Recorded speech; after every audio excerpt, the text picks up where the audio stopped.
বিসমিল্লাহির রহমানির রহিম। মেহেরপুর জেলা ওলামা পরিষদের উদ্যোগে ওলামা সম্মেলন ও নবীন বরণ অনুষ্ঠান। স্থান জেলা মডেল মসজিদ মেহেরপুর। তারিখ 12 জুন 2025 রোজ বৃহস্পতিবার। সময় সকাল 9 ঘটিকা হতে। উক্ত ওলামা সম্মেলনে প্রধান অতিথি হিসেবে উপস্থিত ছিলেন মেহেরপুর জেলার কৃতি সন্তান বিশিষ্ট আলেমে দ্বীন হযরত মাওলানা রুহুল আমিন সাহেব দামাত বারাকাতুহুম, মুহতামিম ও শাইখুল হাদিস দড়াটানা মাদ্রাসা যশোর। বিশেষ অতিথি হিসাবে উপস্থিত ছিলেন মেহেরপুর জেলার গর্ভ হযরত মাওলানা হামিদুল ইসলাম সাহেব, মুহাদ্দিস দড়াটানা মাদ্রাসা যশোর। আরও বিশেষ অতিথি হিসাবে উপস্থিত ছিলেন চুয়াডাঙ্গা জেলা ওলামা পরিষদের সভাপতি মেহেরপুর জেলার কৃতি সন্তান বিশিষ্ট আলেমে দ্বীন হযরত মাওলানা মুফতি জুনাইদ আল হাবিবি। এছাড়াও উলামা ইকরামের দায়িত্ব কর্তব্য সম্পর্কে অত্যন্ত গুরুত্বপূর্ণ বক্তব্য প্রদান করেন মেহেরপুর জেলার কৃতি সন্তান বিশিষ্ট আলেমে দ্বীন হযরত মাওলানা মুফতি হাফিজুর রহমান মেহেরপুরী। সভাপতিত্ব করেন হযরত মাওলানা শফিকুল ইসলাম সাহেব, সভাপতি মেহেরপুর জেলা ওলামা পরিষদ। বাস্তবায়নে মেহেরপুর জেলা ওলামা পরিষদ মেহেরপুর। ভিডিওটি সম্পূর্ণ দেয়া হলো, আপনারা পুরো ভিডিওটি সম্পূর্ণ দেখবেন, শেয়ার করবেন, পেজটা ফলো করবেন, সাথে থাকবেন। ধন্যবাদ। মেহেরপুর জেলার ওলামা পরিষদের উদ্যোগে ওলামা সম্মেলনের সম্মানিত সভাপতি, বিভিন্ন এলাকা থেকে আগত ওয়াজিবুল এহতেরাম মুআজ্জাজ ওলামা ইকরাম। আসলে আমি বয়ানের জগতের লোক না, যার কারণে বহুত মানুষই আমাকে চেনে না, যেহেতু আমি এই ময়দানে কাজ করি না, জানি না, বুঝি না। বাকি মানুষের হোসনে জান, যার কারণে মানুষ কিছু কিছু জায়গায় ডাকে, তাই আসি। এই মেহেরপুরে যখন আমরা যশোরে গিয়েছিলাম, তখন আমার মনের মধ্যে একটা ভয় কাজ করত। সেটা হলো, না জানি হাসরের ময়দানে আল্লাহ তাআলার কাছে আমি ঠেকে যাই কি না। যেহেতু আমি মেহেরপুরের সন্তান, কিন্তু আমি থাকি বাইরে। এই এলাকার জনগণের কিছু চাওয়া পাওয়া ছিল আমাদের কাছ থেকে, তাদের কোনো চাহিদা পূরণ করতে পারি না, আর সেই যোগ্যতাও নেই। তারপরে আল্লাহ তাআলা যতটুকু কোরআন এবং হাদিসের যতটুকু জ্ঞান দিয়েছিলেন, সেই অনুপাতে কিছু তো খেদমত করার দরকার। এই ভয়টা আমার মনে সবসময় ভয়টা কাজ করত। তো আলহামদুলিল্লাহ সুম্মা আলহামদুলিল্লাহ সুম্মা আলহামদুলিল্লাহ, যখন মেহেরপুরে শুনছি মুফতি হাফিজুর রহমান সাহেব আসছেন, ওনার পরিচয় যখন জানতে পারছি, তখন আমার মনের ভিতরকার ওই ভয়টা কিছুটা লাঘব হয়েছে। আল্লাহ রাব্বুল আলামিন তেনাকে এমন এক যোগ্যতা দান করেছেন যে উলামায়ে কেরামদেরকে নিয়ে মিলেমিশে কাজ করার এবং আল্লাহ তাআলা ইলমি ইস্তেদাদ, ইলমি কাবিলিয়ত, সার্বিক যোগ্যতা আল্লাহ তাআলা এনাকে এমন উচ্চ স্তরে আল্লাহ তাআলা পৌঁছাইছেন যে এই মেহেরপুরের জন্য উপযুক্ত একটা মানুষ, যে মানুষ হলে মেহেরপুরের জনগণ কিছু এলমি পিপাসা নিবারণ করতে পারে, সেরকম যোগ্যতা দিয়ে আল্লাহ তাআলা ওনাকে পাঠাইছেন। আমরা সকলেই তেনার জন্য দোয়া করি, আল্লাহ তাআলা তেনা দীর্ঘ আয়ু দান করুন এবং দীর্ঘ খেদমত আঞ্জাম দিতে পারেন। মুআজ্জাজ ওলামা ইকরাম, আসলে সময় তো কম, কথা বহুত বেশি। আমাদের মাকাম কি, এটা আমাদেরকে জানতে হবে। দাওলম দেওবন্দে দেওয়ালের বিভিন্ন জায়গায় মাঝে মাঝে ছোট্ট ছোট্ট কথা লেখা থাকতো, উপদেশমূলক কথা। তার মধ্যে একটা কথা ছিল, আপনি মাকাম কো পেহচানিয়ে। তুমি কি, তোমার পরিচয় কি, তোমার পরিচয়টা তুমি জানো, তোমার দায়িত্ব কি, এই দায়িত্বটা বুঝো তুমি। আল্লাহ তাআলা আমাদেরকে যে নেয়ামত দান করেছেন, পুরা পৃথিবীকে 50 বার বিক্রি করলেও এই নেয়ামতের সমতুল্য হবে না। 50 বার বিক্রি করলেও নয়। সনদ রাসূল করিম সাল্লাল্লাহু আলাইহি ওয়াসাল্লাম বাণী, আমি আপনাদেরকে পরে বলবো। কবি ওইটাই বলে, इल्म से बढ़कर कोई ताकत नहीं, जहल से बढ़कर कोई आफत नहीं। इल्म থেকে শক্তিশালী আর কোনো শক্তি নেই। আর মূর্খতার মুসিবত, এই মূর্খতা যে একটা বড় বিপদ, এর থেকে আর কোনো বড় বিপদ নেই, এর থেকে বড় কোনো মুসিবত নেই। আল্লাহ রাব্বুল আলামিন আমাদেরকে সে এলেম দান করছেন। এলেম সাবেক দুনিয়াদার লোকেরা একটা মওযু হাদিসকে নিয়ে বহুত নাড়াচাড়া করে এবং সেটা দিয়ে তারা নিজেদের যে বিদ্যা, এই বিদ্যার উপরে গর্ব করে থাকে। উতলুবুল ইলমা ওয়ালাউ বিসসিন, একটা কথা আছে না, মওযু হাদিস। এবং এই এলেমটার শব্দ তারা, এই এলেমটাকে তারা আবিধানিক অর্থে জ্ঞান অর্থ করে। কিন্তু যত জায়গায় হাদিসের মধ্যে, কোরআনের মধ্যে এলেমের কথা আসছে, এর মধ্যে একটা আলিফলাম আছে। আলিফলাম কত প্রকার, কী কী তা আমরা সকলেই জানি। তলাবুল ইলমে ফরিজাতুন আলা কুল্লি মুসলিম, এই জ্ঞান থেকে উদ্দেশ্য আবিধানিক অর্থে যে জ্ঞান, সেই অর্থ। তাই যদি হয় তাহলে দুনিয়ার যে বিদ্যা আছে, ডাক্তারি বিদ্যা হোক, ইঞ্জিনিয়ারিং বিদ্যা হোক, সেই বিদ্যা দিয়ে আল্লাহ তাআলার যতগুলো হুকুম আহকাম আছে, কোন হুকুমটা পালন করা যাবে? ডাক্তারি বিদ্যা দিয়ে নামাজের মধ্যে কয়টা ফরজ, কয়টা ওয়াজিব, কয়টা সুন্নত, কীভাবে নামাজ আদায় করতে হবে, ডাক্তারি বিদ্যা দিয়ে জানা যাবে? ডাক্তারি বিদ্যা দিয়ে জানা যাবে যে জাকাত কোন ব্যক্তির উপর ফরজ, বা ইঞ্জিনিয়ারিং কোনো বিদ্যা দিয়ে? এলেম শিক্ষা করা ফরজ তো আল্লাহ তাআলার পক্ষ থেকে আমাদের উপরে যে সমস্ত হুকুম আহকাম আসছে, সেই হুকুম আহকামগুলো পালন করার জন্য এলেম অর্জন করা ফরজ। এখন এই হুকুম আহকামগুলা পালন করতে গেলে ডাক্তার বিদ্যা বা ইঞ্জিনিয়ার বিদ্যা, ওই সমস্ত বিদ্যার দ্বারাই আল্লাহ তাআলার হুকুম আহকাম কোনটা কিভাবে পালন করতে হয়, তার মধ্যে কোনটার মধ্যে কী কী ফরজ আছে, আদৌ কি জানা যাবে? বিধায় ওই বিদ্যা অর্জন করা ফরজ হয় কি করে? এই বিদ্যা অর্জন করা ফরজ আল্লাহ তাআলার হুকুমগুলোকে পালন করার উদ্দেশ্যে। সেই জন্য দ্বীনি ইলম, কুরআনি ইলম, হাদিসের ইলম অর্জন করা ফরজ। তো যা হোক, আমাদের যত দ্বীনি মাদারিস আছে, এই দ্বীনি মাদারিসের মধ্যে দুইটা জিনিস আমরা খুব খেয়াল রাখি এবং খেয়াল করতেও হবে আমাদের: তালিম আর তারবিয়াত। আর এর সাথে সাথে তালিম তারবিয়তের সাথে সাথে এর যে রূহ, সেটা হলো ইখলাস। তালিম তারবিয়তের রূহ হলো ইখলাস। এই ইখলাস যদি না থাকে তাহলে আমাদের তালিম তারবিয়তের কোনো মূল্য আল্লাহ তাআলার দরবারে নেই। এই জন্য ইমাম বুখারী রাহমাতুল্লাহি আলাইহি কোনো মুনাসেবত ছাড়া বুখারীর প্রথম হাদিস ইন্নামাল আমালু বিন্নিয়াতের হাদিস নিয়ে আসছে। সাহেবে মেশকাত তিনিও প্রথমে হাদিস ইন্নামাল আমালু বিন্নিয়াত। তার মানে প্রত্যেকেই যেন হাদিসের দর্স তাদরিস, এটা একটা ইবাদত। কোরআনী দর্স তাদরিস এটা যেরকম ইবাদত, হাদিসের দর্স তাদরিস এটাও একটা ইবাদত।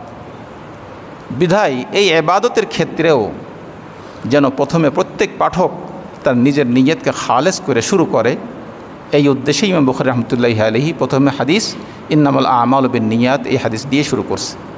বাকি এই হাদিসের শায় নুজুলও আছে, আপনারা জানেন, উলামায়ে কেরাম। তো যাক, আমি ওদিকে যাচ্ছি না।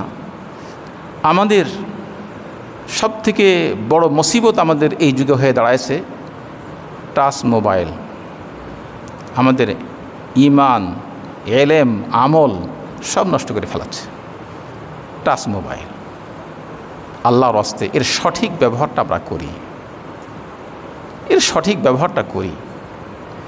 এই টাচ মোবাইলে যে কি কত বড় ক্ষতি বয়ে নিয়ে আসতেছে ছাত্রদের ভিতরে, উস্তাদদের ভিতরে।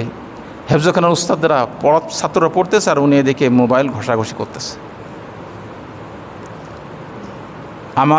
আমি যেখানে যে মসজিদে থাকি, ওই মসজিদের পাশে একটা ছোট্ট মাদ্রাসা আছে। এই ছোট্ট মাদ্রাসায় একটা হাফেজের দরকার। 10-15টা হাফেজ উস্তাদ জন্য তারা ইন্টারভিউ দিল, একটা হাফেজের ইয়াদ নেই, কার কোনো ইয়াদ নেই। বলেন ইয়াদটা নাই কেন? সব এই মোবাইলে খেয়েছে। ছাত্র জীবনেও এই মোবাইল নিয়ে ঘষাঘষি, শিক্ষক জীবনে এসেও ওই মোবাইল নিয়ে ঘষাঘষি। উস্তাদদের কোনো মোতালা নেই। যে পরিমাণ মোতালা, আমার আগেও কিছু আলহামদুলিল্লাহ এই ব্যাপারে কথা হয়েছে, এই মোবাইলের মোতালা যে পরিমাণ হয়, কোরআনের তেলাওয়াত কিতাবি মোতালা আদৌ নেই। আগে আমরা দেখেছি বড় বড় উস্তাদরা পর্যন্ত বিভিন্ন সময় জটিল মাসালাতে আর এক উস্তাদের শরণাপন্ন হতেন, জিজ্ঞাসা করতেন।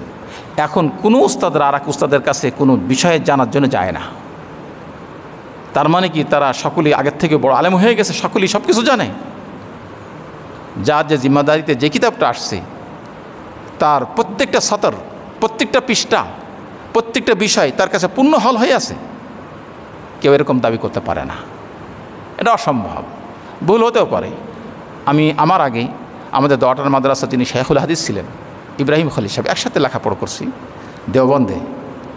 আমরাও মাঝে মাঝে দুজন মুজাকারা করতাম, ওনারও মাঝে মাঝে সহজ একটা জিনিস ব্রেনে আসতো না, আমারও এরকম হতো। তো আমরা দুজন মুজাকারা করে এগুলা জানাজানি করে নিতাম। অথচ আলহামদুলিল্লাহ, শুকুর আলহামদুলিল্লাহ, দারুল দেওবন্দে 2-5 জনের মধ্যে আমরা ছিলাম। দেওবন্দে দাওরা হাদিসের পরীক্ষাতে 2-5 জন আমাদের হুজুর হারাজের মাসার ফার্স্ট বয় ছাত্র ছিলেন, 1 নম্বর ছাত্র ছিলেন। তারপরেও আমাদের বিভিন্ন জায়গায় জটিলতা আসে, জিজ্ঞাসা করতে হয়। হারজের মাদ্রাসায় আমি এক উস্তাদের খাদেম ছিলাম, মৌলানা আব্দুল হক মাদ্রাসি। হারজের মাদ্রাসার মৌলানা হাফেজ কাসেম সাহেব হুজুর, আমি বহুদিন দেখছি হুজুরকে বহুদিন দেখছি। আমি কেন হুজুরের খাদেম ছিলাম, তো হুজুরের কাছে কিতাব নিয়ে চলে আসতো। বলেন দিনে এখন মানে লজ্জা দিতে চাচ্ছি না, দেবও না। আমরা এরকম যে সমস্ত ওলামায়ে কেরাম মাদ্রাসার খেদমতে আসি, কয়দিন কতটা কিতাব বোঝার জন্য আমার সহপাঠী যারা আছে বা আমাদের একসাথে যারা খেদমতে আঞ্জাম দিই, এই খেদমতে আঞ্জাম দেওয়ার সময় আমার কোনো একটা জায়গায় বুঝতে অসুবিধা হলে আর এক উস্তাদের কাছে গিয়ে বুঝে নিয়েছি, মুজাকারা করেছি। আমরা কি বলতে পারবো বুকে হাত দিয়ে? আমি হাত ওঠাতে চাইলে হয়তো বা হাত ওঠাতে কেউ পারবে না, কিন্তু আমি তা চাচ্ছি না, লজ্জা দিতে চাচ্ছি না। কিন্তু আমাদের এটা হওয়া উচিত। কারণ কিতাবই আজকাল ছেলেপেলেদেরকে বেশ কিছু কথা জিজ্ঞাসা করলে কোনো উত্তর দিতে পারে না, বড় কষ্ট লাগে।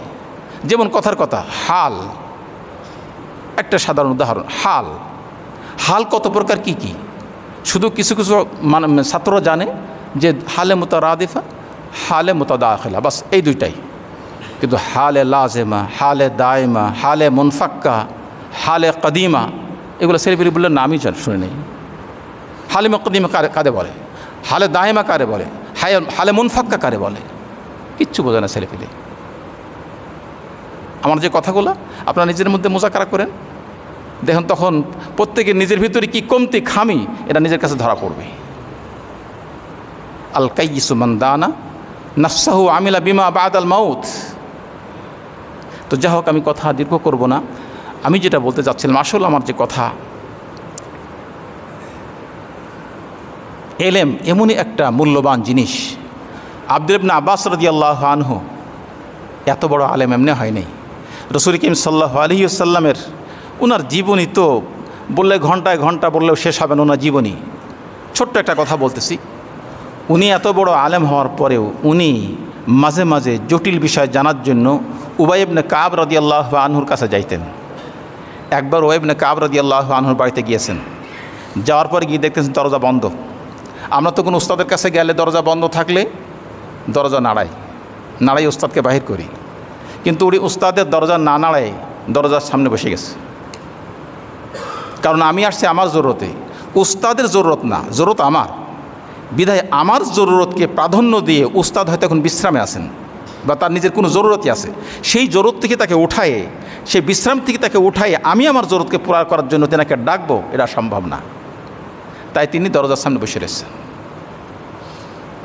এরপরে উস্তাদ তিনার ইচ্ছায় বাইরে কোনো দরকার হয়েছে, এই দরকার যখন বাইরে আসছে, বাইরে এসেই দেখে যে আব্দুল্লাহ ইবনে আব্বাস রাদিয়াল্লাহু আনহু বসা। তো বলছে, বাবা তুমি এখানে বসা? বলে, হাজরত একটা বিষয় জানার জন্য আসছিলাম।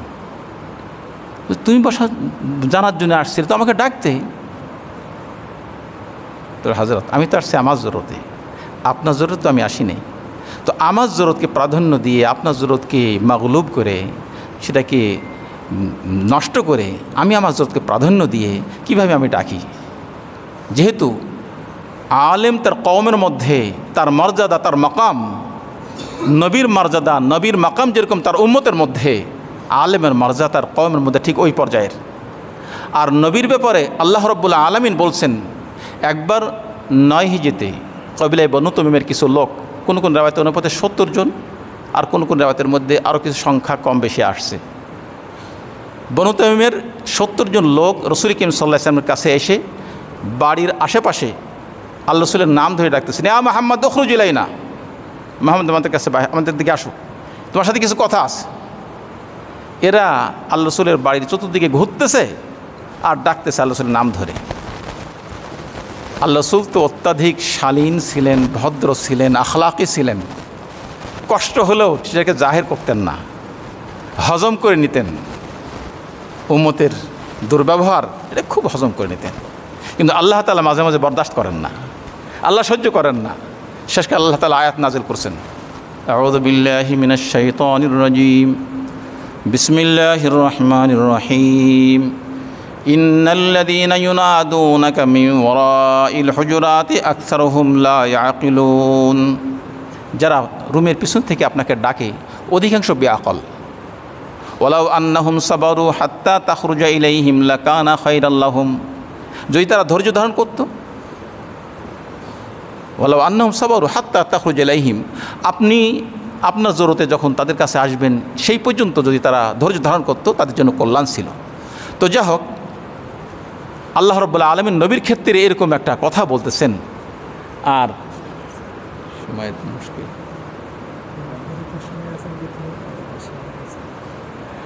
আচ্ছা কথা হচ্ছে,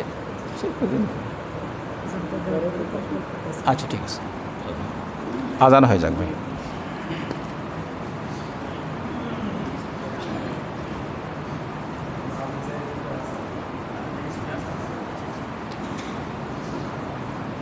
আজকের আলোচনার খুবই গুরুত্বপূর্ণ বিষয়গুলো নিয়ে আলোচনা করবেন। উলামা একরামের সার্বিক বিষয়ে দিক নির্দেশনা দেবেন আমাদের মেহেরপুর জেলার উজ্জ্বল নক্ষত্র, মুক্তগামী মাজলুম মানবতার বলিষ্ঠ কণ্ঠস্বর, বাতিলের বিরুদ্ধে কলিজা কাঁপানো যার হুঙ্কার, জ্ঞান গরিমার মহান তাপস, আদাস আল্লামা হজরত মাওলানা মুফতি হাফিজুর রহমান সাহেব। হজরত মাওলানা মুফতি হাফিজুর রহমান সাহেব, সাধারণ সম্পাদক, মেহেরপুর জেলা উলামা পরিষদ। আমি হজরতকে তিনার পবিত্র জবান থেকে গুরুত্বপূর্ণ নসিহত করার জন্য সবিনয় অনুরোধ করছি।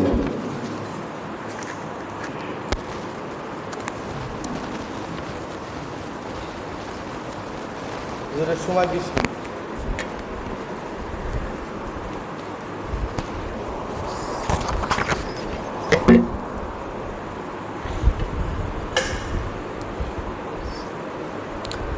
نحمده ونصلي على رسوله الكريم أما بعد فأعوذ بالله من الشيطان الرجيم بسم الله الرحمن الرحيم فلولا نفر من كل فرقة منهم طائفة ليتفقهوا في الدين। আলহামদুলিল্লাহ, মেহেরপুর জেলা উলামা পরিষদের উদ্যোগে আয়োজিত আজকের এই সম্মেলনের উপস্থিত মেহেরপুর জেলার নবীন ও প্রবীণ শ্রদ্ধা উলামা ইকরাম, আমাদের মাঝে উপস্থিত হয়েছেন আজকের এই সম্মেলনের প্রধান অতিথি হজরত মাওলানা রুহুল আমিন সাহেব, শাইখুল হাদিস ও মুহতামিম দোয়াটানা মাদ্রাসা। বিশেষ অতিথি হিসেবে উপস্থিত রয়েছেন হজরত মাওলানা হামিদুল ইসলাম সাহেব, সিনিয়র মুহাদ্দিস, দোয়াটানা মাদ্রাসা যশোর। আরও বিশেষ অতিথি হিসাবে উপস্থিত রয়েছেন হজরত মাওলানা মুফতি জুনাইদ আল হাবিব, সভাপতি, চুয়াডাঙ্গা জেলা উলামা পরিষদ। সম্মানিত উলামা ইকরাম, আজকের যে সম্মেলন এটা প্রতি বছরেই হয়ে থাকে, তবে গত বছর রাজনৈতিক বিভিন্ন কারণে সেটা সম্ভব হয়ে ওঠেনি, আপনারা অবগত আছেন। তো আল্লাহ তাআলার শুকরিয়া যে আল্লাহ তাআলা আজকের আমাদের সুন্দর একটা পরিবেশে এই সম্মেলন করার তৌফিক দান করলেন। সংক্ষিপ্ত সময়ে পয়েন্ট ভিত্তিক 3টি কথা। প্রথম হলো মেহেরপুর জেলা ওলামা পরিষদ সম্পর্কে, দ্বিতীয় হলো ওলামা ইকরামের দায়িত্ব কর্তব্য সম্পর্কে, আর 3 হলো নবীন ওলামাদের সম্পর্কে। প্রথম কথা হলো যে মেহেরপুর জেলা ওলামা পরিষদ কী ও কেন। মেহেরপুর জেলা ওলামা পরিষদ অরাজনৈতিক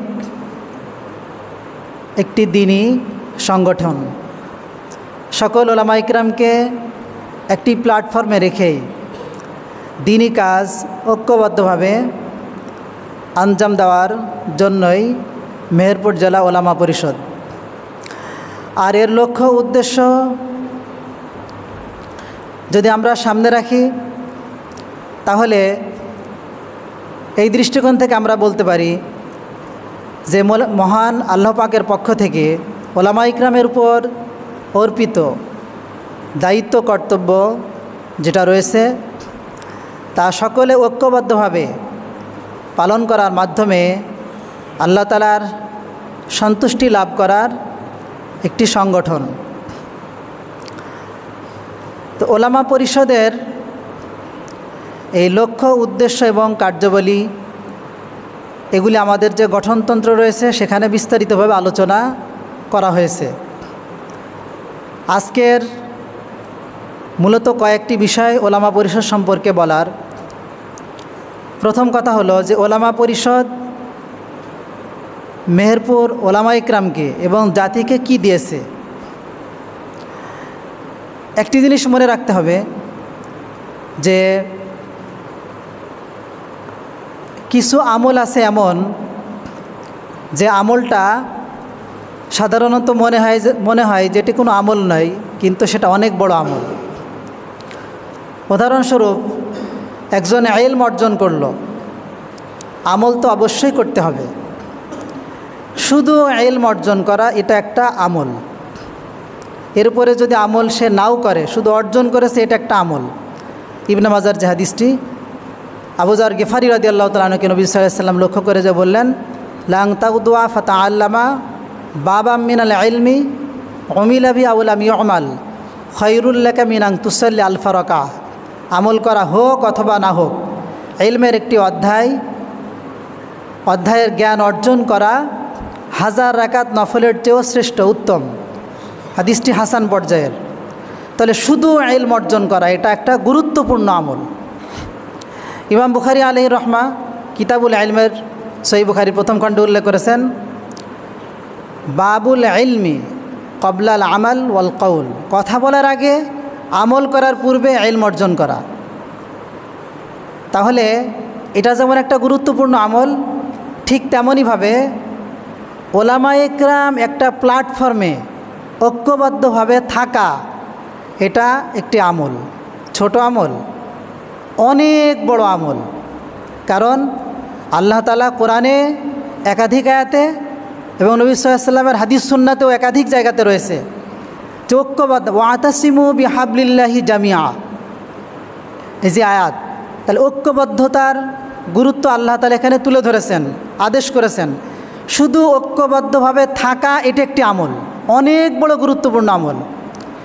এজন্য আমাদেরকে মনে রাখতে হবে মেহেরপুর জেলা ওলামা পরিষদ যদি কোনো কাজ না করে, শুধু একটা পরিষদ গঠন করার পরে ওলামা ইকরামকে একটা প্ল্যাটফর্মে রেখেছে, সকলে ঐক্যবদ্ধ, এদের মাঝে ওলামাদের মাঝে কোনো মতবিরোধ নেই, কোনো দ্বন্দ্ব নেই, দ্বীনি কাজের ক্ষেত্রে তারা সকলেই ঐক্যবদ্ধ।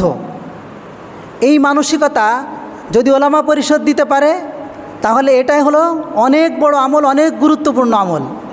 মনে হতে পারে তো এটা যদি আমল হয় কোনো কাজ করলো না, তারপরেও আল্লাহ তাআলা তো কোরআনে এখানে আরও বলেছেন, ওয়ালা তাকুনু কাল্লাযীনা তাফাররাকু ওয়াখতালাফু।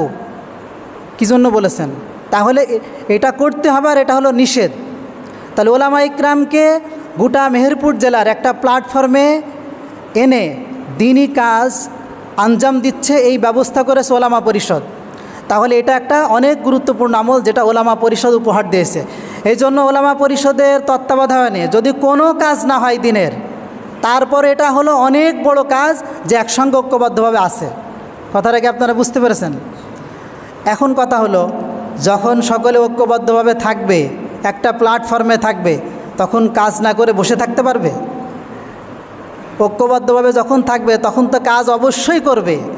কারণ যেটা হলো কাজের সবচেয়ে বড় বাধা, দিনই কাজের সবচেয়ে বড় বাধা হলো মতদ্বন্দ্ব, মতপার্থক্য, বিচ্ছিন্নতা। সেটা যখন থাকবে না, তো দিনই কাজের কাজ আঞ্জাম দেওয়া, আল্লাহ তাআলা রহমত বরকত থাকবে, আঞ্জাম দেওয়া তাদের জন্য সহজে হয়ে যাবে। এ হলো একটি কথা বললাম। দুই হলো যে ওলামা পরিষদের আপনারা জানেন 2022-এ আমাদের সম্মেলন হয়েছে, 24-এ আমাদের হয় নাই, 23 এবং 24। বিশেষ করে এই 2 বছরের যে আমাদের যে সফলতা ওলামা পরিষদ কেন্দ্রিক, সেটা আপনাদের সামনে পেশ করছি। সেটা হলো ওলামা পরিষদের যে সফলতা, তা হলো 1, বিগত 6 বছর পর্যন্ত ওলামা সম্মেলন হয়ে আসছে। 2, বাৎসরিক মাহফিলের আয়োজন। 3, ইউনিয়ন পর্যায়ের কমিটি গঠন। যদিও ইউনিয়ন পর্যায়ের কমিটি গঠন পূর্ণাঙ্গ এখনও হয় নাই, তবে কিছু কিছু এলাকায় অর্থাৎ থানার ইউনিয়ন কমিটি গঠন করা হয়েছে। 4, ওলামা পরিষদের গঠনতন্ত্র তৈরি। 6, হেফাজত ইসলামের কমিটি গঠন। আপনারা জানেন মেহেরপুর জেলার হেফাজত ইসলামের কমিটি ইতিপূর্বে ছিল না, সেটা গঠন করা হয়েছে। 6, পহেলা রমজান অথবা আগে পরে 3 জেলার একসঙ্গে ফিতরা নির্ধারণ। 7, মাদ্রাসা এবং মক্তব প্রতিষ্ঠা করা। প্রতি বছরে একাধিক মাদ্রাসা এবং মক্তব মেহেরপুর জেলাতে প্রতিষ্ঠা করা হচ্ছে ওলামা ইকরামের তত্ত্বাবধানে ও সুপরামর্শে। 8, ওলামা ইকরামের বিভিন্ন সমস্যায় পাশে দাঁড়ানো। আপনারা জানেন গত 5ই যে আগস্ট এরপরে আমাদের মেহেরপুর জেলার ওলামা ইকরামের বিশেষ করে তাদের সঙ্গে বিভিন্ন ধরনের আচার আচরণ মসজিদ কেন্দ্রিক, যেটা আপনারা জানেন, সেই ক্ষেত্রে আমরা ওলামাদের পাশে দাঁড়িয়েছি।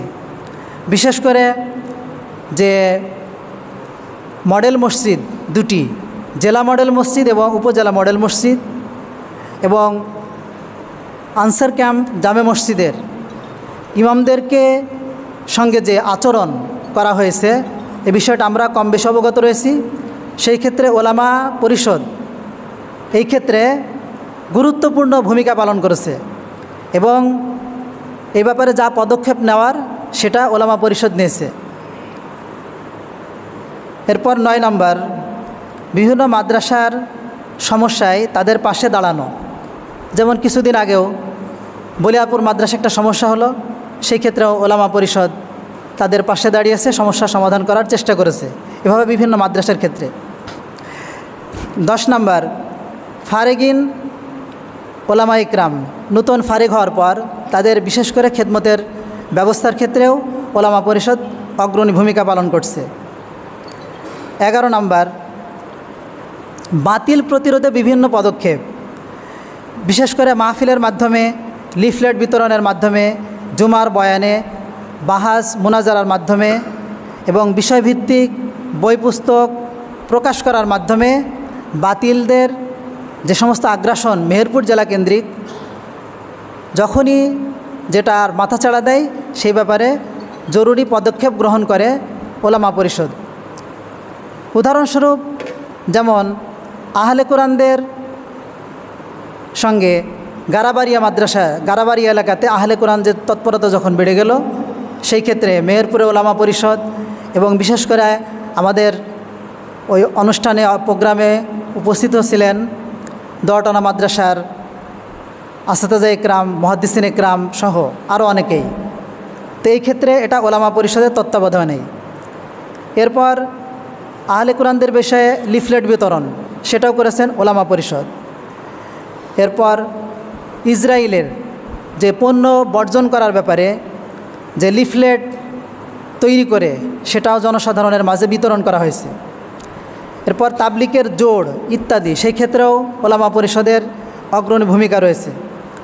তাবলিকের মার্কাজ, যে পুরাতন মার্কাজ, সেটা ওলামাদের নেওয়ার ব্যাপারে এই ক্ষেত্রে ডিসি বরাবর স্মারকলিপি প্রদান, এরপর মিছিল, মিটিং, মানববন্ধন সহ যখন যেটা দরকার হয়েছে সেটা ওলামা পরিষদ সেই ব্যাপারে অগ্রণী ভূমিকা পালন করেছে।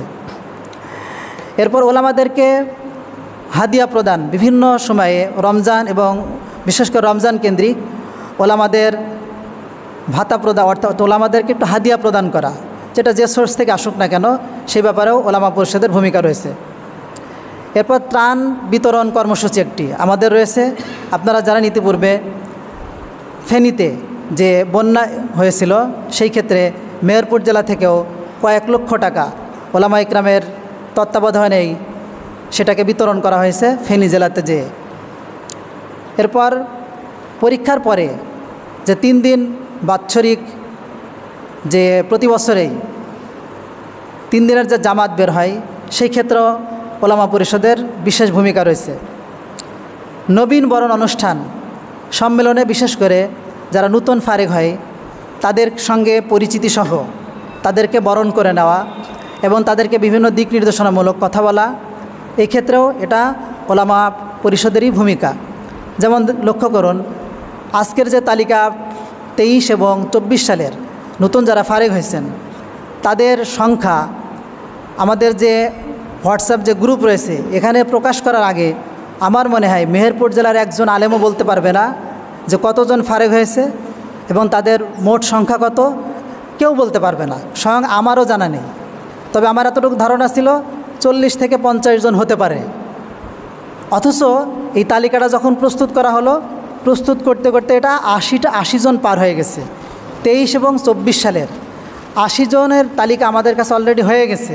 তাহলে এরপরে কিছু বাদ পড়ে যেতেও পারে। তাহলে এই যে একটা বড় খেদমত এবং একটা নবীনদের সঙ্গে প্রবীণদের যে পরিচিতি সহ তাদের দিনই কাজ করার অনুপ্রেরণা যোগানোর ক্ষেত্রে এটা হলো এই পরিষদেরই একটি অবদান।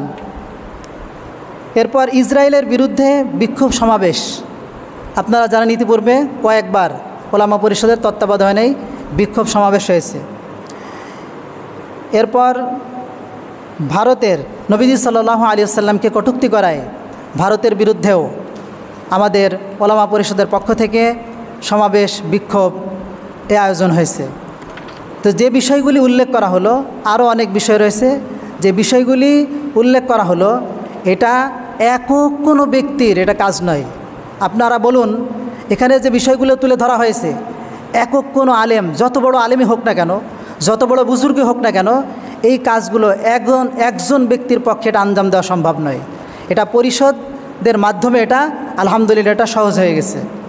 তো এই জন্য ওলামা পরিষদ জাতিকে কি দেয় আর কি দিচ্ছে, যে বিষয়গুলি বলা হলো, আমরা যদি একটু চিন্তা করি তাহলে আমরা উপলব্ধি করতে পারবো যে ওলামা পরিষদ, মেহেরপুর জেলা ওলামা পরিষদ জাতিকে কি দিয়েছে এবং দিনই কি কাজ করছে, তাহলে আমাদের কাছে পরিষ্কার হবে। আল্লাহ তাআলা আমাদেরকে সঠিকভাবে বোঝার তৌফিক দান করুন।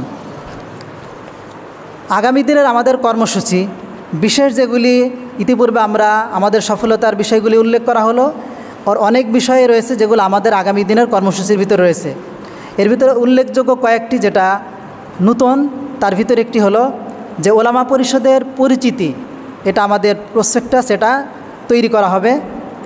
এরপর কাদিয়ানীদের অমুসলিম ঘোষণার দাবিতে, কাদিয়ানীদের রাষ্ট্রীয়ভাবে অমুসলিম ঘোষণার দাবিতে এই ব্যাপারে আমাদের বিভিন্ন কর্মসূচি দেওয়া হবে। এরপর 3, হোয়াটসঅ্যাপ গ্রুপের মাধ্যমে পুরা মেহেরপুর জেলার যত ওলামা ইকরাম রয়েছেন তাদের সঙ্গে যোগাযোগের সার্বিক ব্যবস্থা করা হবে। 4, বুদ্ধিভিত্তিক আগ্রাসন, আবুল হাসান নদভী রহমতুল্লাহ যেটি বলেছেন যে 20 শতাব্দীর সবচেয়ে অমুসলিমদের, ইহুদি এবং খ্রিস্টানদের সবচেয়ে বড় আগ্রাসন সেটা হলো বুদ্ধিভিত্তিক ধর্মান্তর। এটা হলো সবচেয়ে বড় আগ্রাসন। এটার মোকাবেলা করার জন্য আমাদের ওলামা ইকরামের কি দায়িত্ব কর্তব্য সেইটাকে সামনে রেখে ইনশাল্লাহ ওলামা পরিষদ অগ্রণী ভূমিকা পালন করবে।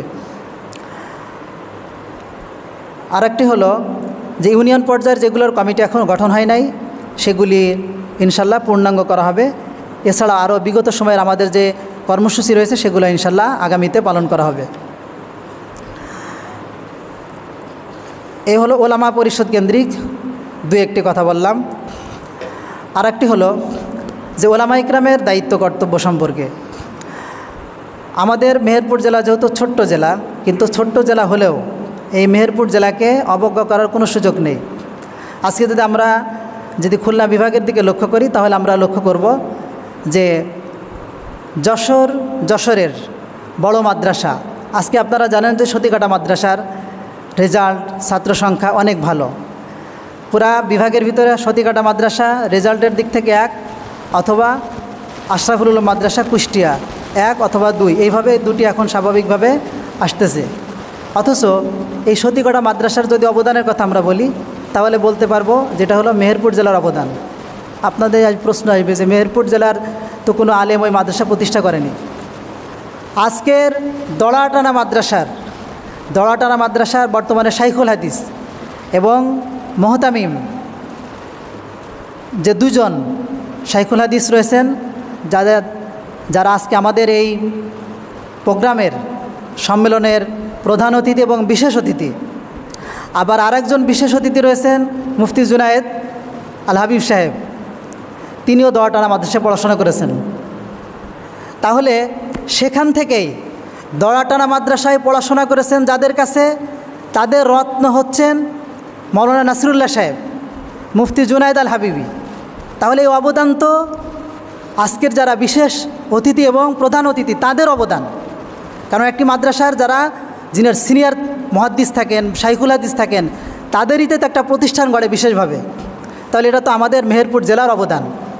এভাবে আমাদের বিভিন্ন জায়গাতে আমাদের মেহেরপুর, আজকে চুয়াডাঙ্গাতে ওলামা পরিষদের দীর্ঘদিন পর্যন্ত সভাপতির দায়িত্ব পালন করছেন মেহেরপুর জেলার। তো এগুলো তো আমাদের মেহেরপুর জেলা, যেমন মুজিবনগর যেমন মেহেরপুর জেলার জন্য যেমন একটা গুরুত্বপূর্ণ বিষয়, অস্থায়ী প্রথম সরকার গঠন হয়েছে যেমন গুরুত্বপূর্ণ বিষয়, মনে রাখতে হবে এই মেহেরপুর জেলাটা হলো এমন। আজকে যদি যশোরে অবস্থান না করতেন, আপনারা অনেক মনে করতে পারেন যে যশোরে রয়েছেন আমাদের মেহেরপুর জেলার। আপনারা জানেন যে দেশ যদি দখল করতে হয় তাহলে রাজধানী দখল করতে হয়, রাজধানী দখল করা ছাড়া একটা দেশ দখল হয় না। আজকে যদি আল্লাহ তাআলা দেশব্যাপী আমাদের এই সমস্ত শায়েখদের দেশব্যাপী খেদমত আল্লাহ তাআলা নিবেন, এই জন্যই এমন একটি জায়গাতে আল্লাহ তাআলা কবুল করেছেন। যদি মেহেরপুরে থাকতেন, এখন না একটু পরিবেশ হয়েছে আসার জন্য, এখন আমরা নিয়ে আসতে পারছি। যদি ওই সময় যদি মেহেরপুর জেলায় থাকতেন তাহলে আজকে এই বড় বড় মৌলানা নাসিরুল্লাহ সাহেব সহ আর অনেক বড় বড় ওলামা ইকরাম যারা আজকে দেশব্যাপী খেদমত করছেন দড়াটানা মাদ্রাসার, তারা কিন্তু তৈরি হতো না। এই জন্য আমাদের এখান থেকে একটা বড় শিক্ষা গ্রহণ করতে হবে। এই জন্য বাহিরে যারা থাকবে তারা নিজ জায়গাতে অনেক বড় জায়গাতে আছেন, সেটাও বড় দরকার। আবার এখানে আমরা যারা অবস্থান করব সবাই কিনা আমরা একসঙ্গে থাকব, এলাকাতেও আবার থাকার দরকার রয়েছে। 2 হলো যে ওলামা ইকরামের যে দায়িত্ব কর্তব্যের ক্ষেত্রে দুটি বিষয়। একটি হলো যে একজন শিক্ষকের মূল দায়িত্ব হচ্ছে ছাত্র গড়া। ছাত্র যদি ভালোভাবে গড়তে না পারে, যোগ্য আলেম যদি তৈরি করতে না পারে, তাহলে শিক্ষকতার জীবন এটা হলো বিফল।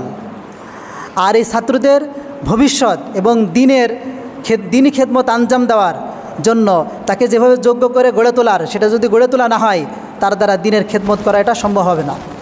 কারণ মনে রাখতে হবে, যত দিনের ফিতনা এসেছে অযোগ্য আলেম দ্বারা। আজকে মাওলানা সাদ সাহেবের দিকে যদি লক্ষ্য করেন, এভাবে দেখেন গোটা বাংলাদেশ সহ গোটা বিশ্বের দিকে তাকিয়ে দেখেন, যারা অযোগ্য তাদের দ্বারাই সমস্ত ফিতনা এবং বাতিল ফেরকার আবির্ভাব ঘটেছে হলো অযোগ্যদের দ্বারা। এই বিষয়টা মনে রাখতে হবে। এই জন্য যোগ্য করে গড়ে তুলতে হলে ছাত্রদের যে বিষয়গুলি লক্ষ্য রাখতে হবে, তাদেরকে গড়ে তোলার ক্ষেত্রে 1 নম্বর প্রত্যেক ছাত্রের যে তালিমি মুরব্বি বাধ্যতামূলক তাদেরকে করতে হবে, তাদের ব্রেন ওয়াশ করতে হবে, মানসিকতা তৈরি করতে হবে। 2 হলো সে পরবর্তীতে কি তৈরি হবে এখন থেকে তাই সেই চেতনা দিয়ে তাকে গড়ে তুলতে হবে। তার 3 নম্বর তাকে উচ্চ আশা আকাঙ্ক্ষা তার ভিতরে অনুপ্রবেশ ঘটাতে হবে যে বড় হয়ে একজন আদর্শ শিক্ষক হবে। 2 সে একজন বড় লেখক হবে। 3 সে একজন বক্তা হবে, 4 সে একজন লেকচারার হবে, 5 সে একজন ইসলামী চিন্তাবিদ হবে, 6 সে একজন মুনাজির হবে, সে একজন এইভাবে সে একজন রাজনীতিবিদ হবে, আর একজন সে দায়ী হবে। যার ভিতরে যে যোগ্যতা থাকবে সে সেটাকে কাজে লাগাবে। ছাত্রদের যদি ছোটোকাল থেকে যদি তাদের এই প্রতিভাকে কাজে না লাগানো যায়, তাদেরকে সেভাবে গড়ে তোলা না যায়, তাহলে কোনো কাজ হবে না এদের দিয়ে। আর একটি বিষয় হলো যে ওলামা ইকরামের যদি একটা প্ল্যাটফর্মে থেকে আমাদের যে মহান দায়িত্ব আল্লাহ তাআলার পক্ষ থেকে এসেছে, দেখেন মেহেরপুর জেলা খ্রিস্টান মিশনারিদের প্রধান ঘাঁটি হচ্ছে মেহেরপুর, যেটা ইংরেজদের শাসনামলে 200 বছর পার হয়ে গেল। সাতক্ষীরা এসেছিল, আর মুজিবনগর, বল্লভপুর আর পাশের আরেকটা গ্রাম, এই 2 জায়গায় এসেছিল ইটালিয়ানারেরা। এরা আজকে গোটা বাংলাদেশের 1 নাম্বার। আজকে যদি হিজবুত তাওহীদ বলেন তাহলে গাংনী, নিশিপুর, সেটা হলো 1 নাম্বার। আজকে যদি আহলে কোরআন বলেন তাহলে গারাবাড়িয়া সহ মেহেরপুর শহর সহ বিভিন্ন জায়গায় আহলে কোরআনদের ঘাঁটি। 4 নাম্বার এতাআতি বাংলাদেশে মেহেরপুর জেলাতে হলো, তাদের হলো ঘাঁটি। এরপর কাদিয়ানীদের তেমন এটা একটু কম। এরপরে আরও কিছু রয়েছে যেগুলো আর আমি বলছি না। আহলে হাদিস বাংলাদেশের সেক্রেটারি জেনারেল মেহেরপুরের, এরপরে আহলে হাদিস যুব সংঘ সেক্রেটারি জেনারেল মেহেরপুরের, এভাবে সব বাতিল ফেরকার কিন্তু আঁকড়া হচ্ছে মেহেরপুরে। তাহলে এখান থেকে যদি আমরা একসঙ্গে যদি কাজ না করার মানসিকতা আমাদের না থাকে, তাহলে আমরা সামনে অগ্রসর হতে পারবো না। সর্বশেষ কথা হলো নবীন ওলামাদের উদ্দেশ্যে আল্লাহ তাআলা যে প্রতিভাগুলি দিয়েছে সে প্রতিভাকে কাজে লাগানো। প্রতিভা মায়ের পেট থেকে নিয়ে আসে না, আর দাওরা শেষ হয়ে গেলে সব প্রতিভা তৈরি হয় না। মুফতি কিফায়তুল্লাহ সাহেব দামাত বারকাতুহুল আলিয়া কাছ থেকে একাধিকবার শুনেছি যে দাওরা শেষ করার পরে কমপক্ষে 10টি বছর মোতালা করা দরকার। 10টি বছর, 10 বছর আমরা দাওরা ফারেগ হওয়ার পরে মোবাইল নিয়ে যেভাবে আর ফেসবুকে যেভাবে আমরা মোতালা করি, এই মোতালা যদি ফেসবুক আর মোবাইল বাদ দিয়ে যদি কিতাবের মোতালা করতাম, এই মেহেরপুর জেলার যারা মুমতাজ হয়ে পাশ করেছে, জাইদ জিদ্দান হয়ে পাশ করেছে, এরা আল্লামা হয়ে যেত, এতে কোনো সন্দেহ নেই। দারুল উলুম দেওবন্দ থেকে ফারেগ হয় যারা জাইদ পর্যায়ের রেজাল্ট 10 বছর মোতালা করার পরে যে সমস্ত কিতাবগুলি লেখে, বাংলাদেশ থেকে 1 নম্বরে যারা দারুল উলুম দেওবন্দে মেধা তালিকায় এসেছে, তারা সেইগুলো দেখে দেখে পড়ে আর পড়ায়। এই বাংলাদেশের পরিবেশ হলো এমন পরিবেশ, বাংলাদেশের আমাদের মানসিকতা এমন, একজন যদি উঠতে চায় লেখনির জগতে, বক্তৃতার জগতে, ওয়াজ নসিহতের জগতে, বক্তৃতা লেখার ময়দানে, আদর্শ শিক্ষক হিসাবে মুনাজ, যে কোনো লাইনে যদি উঠতে চায়, আমাদের সহযোগিতার হার খুব কম থাকে, বরং আমরা শুধু টানতে থাকি। আমার উদ্দেশ্য হলো আল্লাহ তাআলা আমাকে যা দিয়েছে সেটা ভালো, আর বাকি আমার যেগুলি নেই, যে আলেমের ভিতর রয়েছে তার আমি সহযোগিতা করব। সে গোটা জিন্দিগিতে যত নেক আমল করবে, দিনের যত কাজ করবে, সব সমপরিমাণ আমি পাবো, এতে কোনো সন্দেহ নেই। অথচ এই মানসিকতার আমাদের অনেক অভাব, এটা আমরা মনে রাখব। নবীনদের উদ্দেশ্যে আর একটি কথা হলো, তথ্য মিডিয়ার যুগ, যারা আপনাদের এই লাইনে যোগ্যতা রয়েছে, তালিমি মুরব্বী সহ তাদের তত্ত্বাবধানে থেকে মিডিয়া কেন্দ্রিক আমাদের কাজ করা দরকার। আজকে তথ্য সন্ত্রাসীর যে যুগ, মিডিয়া কেন্দ্রিক, মিডিয়াতে আমাদের আসা দরকার, সেটাও মুরব্বীদের তত্ত্বাবধানে থেকে কিভাবে আপনি কাজ করবেন। আল্লাহ তাআলা আমাদের সকলকে কথাগুলি সংক্ষিপ্তভাবে যা বলা হলো বুঝে আমল করার তৌফিক দান করুন। আমিন ওয়া আখিরু দাওয়ানা আলহামদুলিল্লাহি রাব্বিল আলামিন।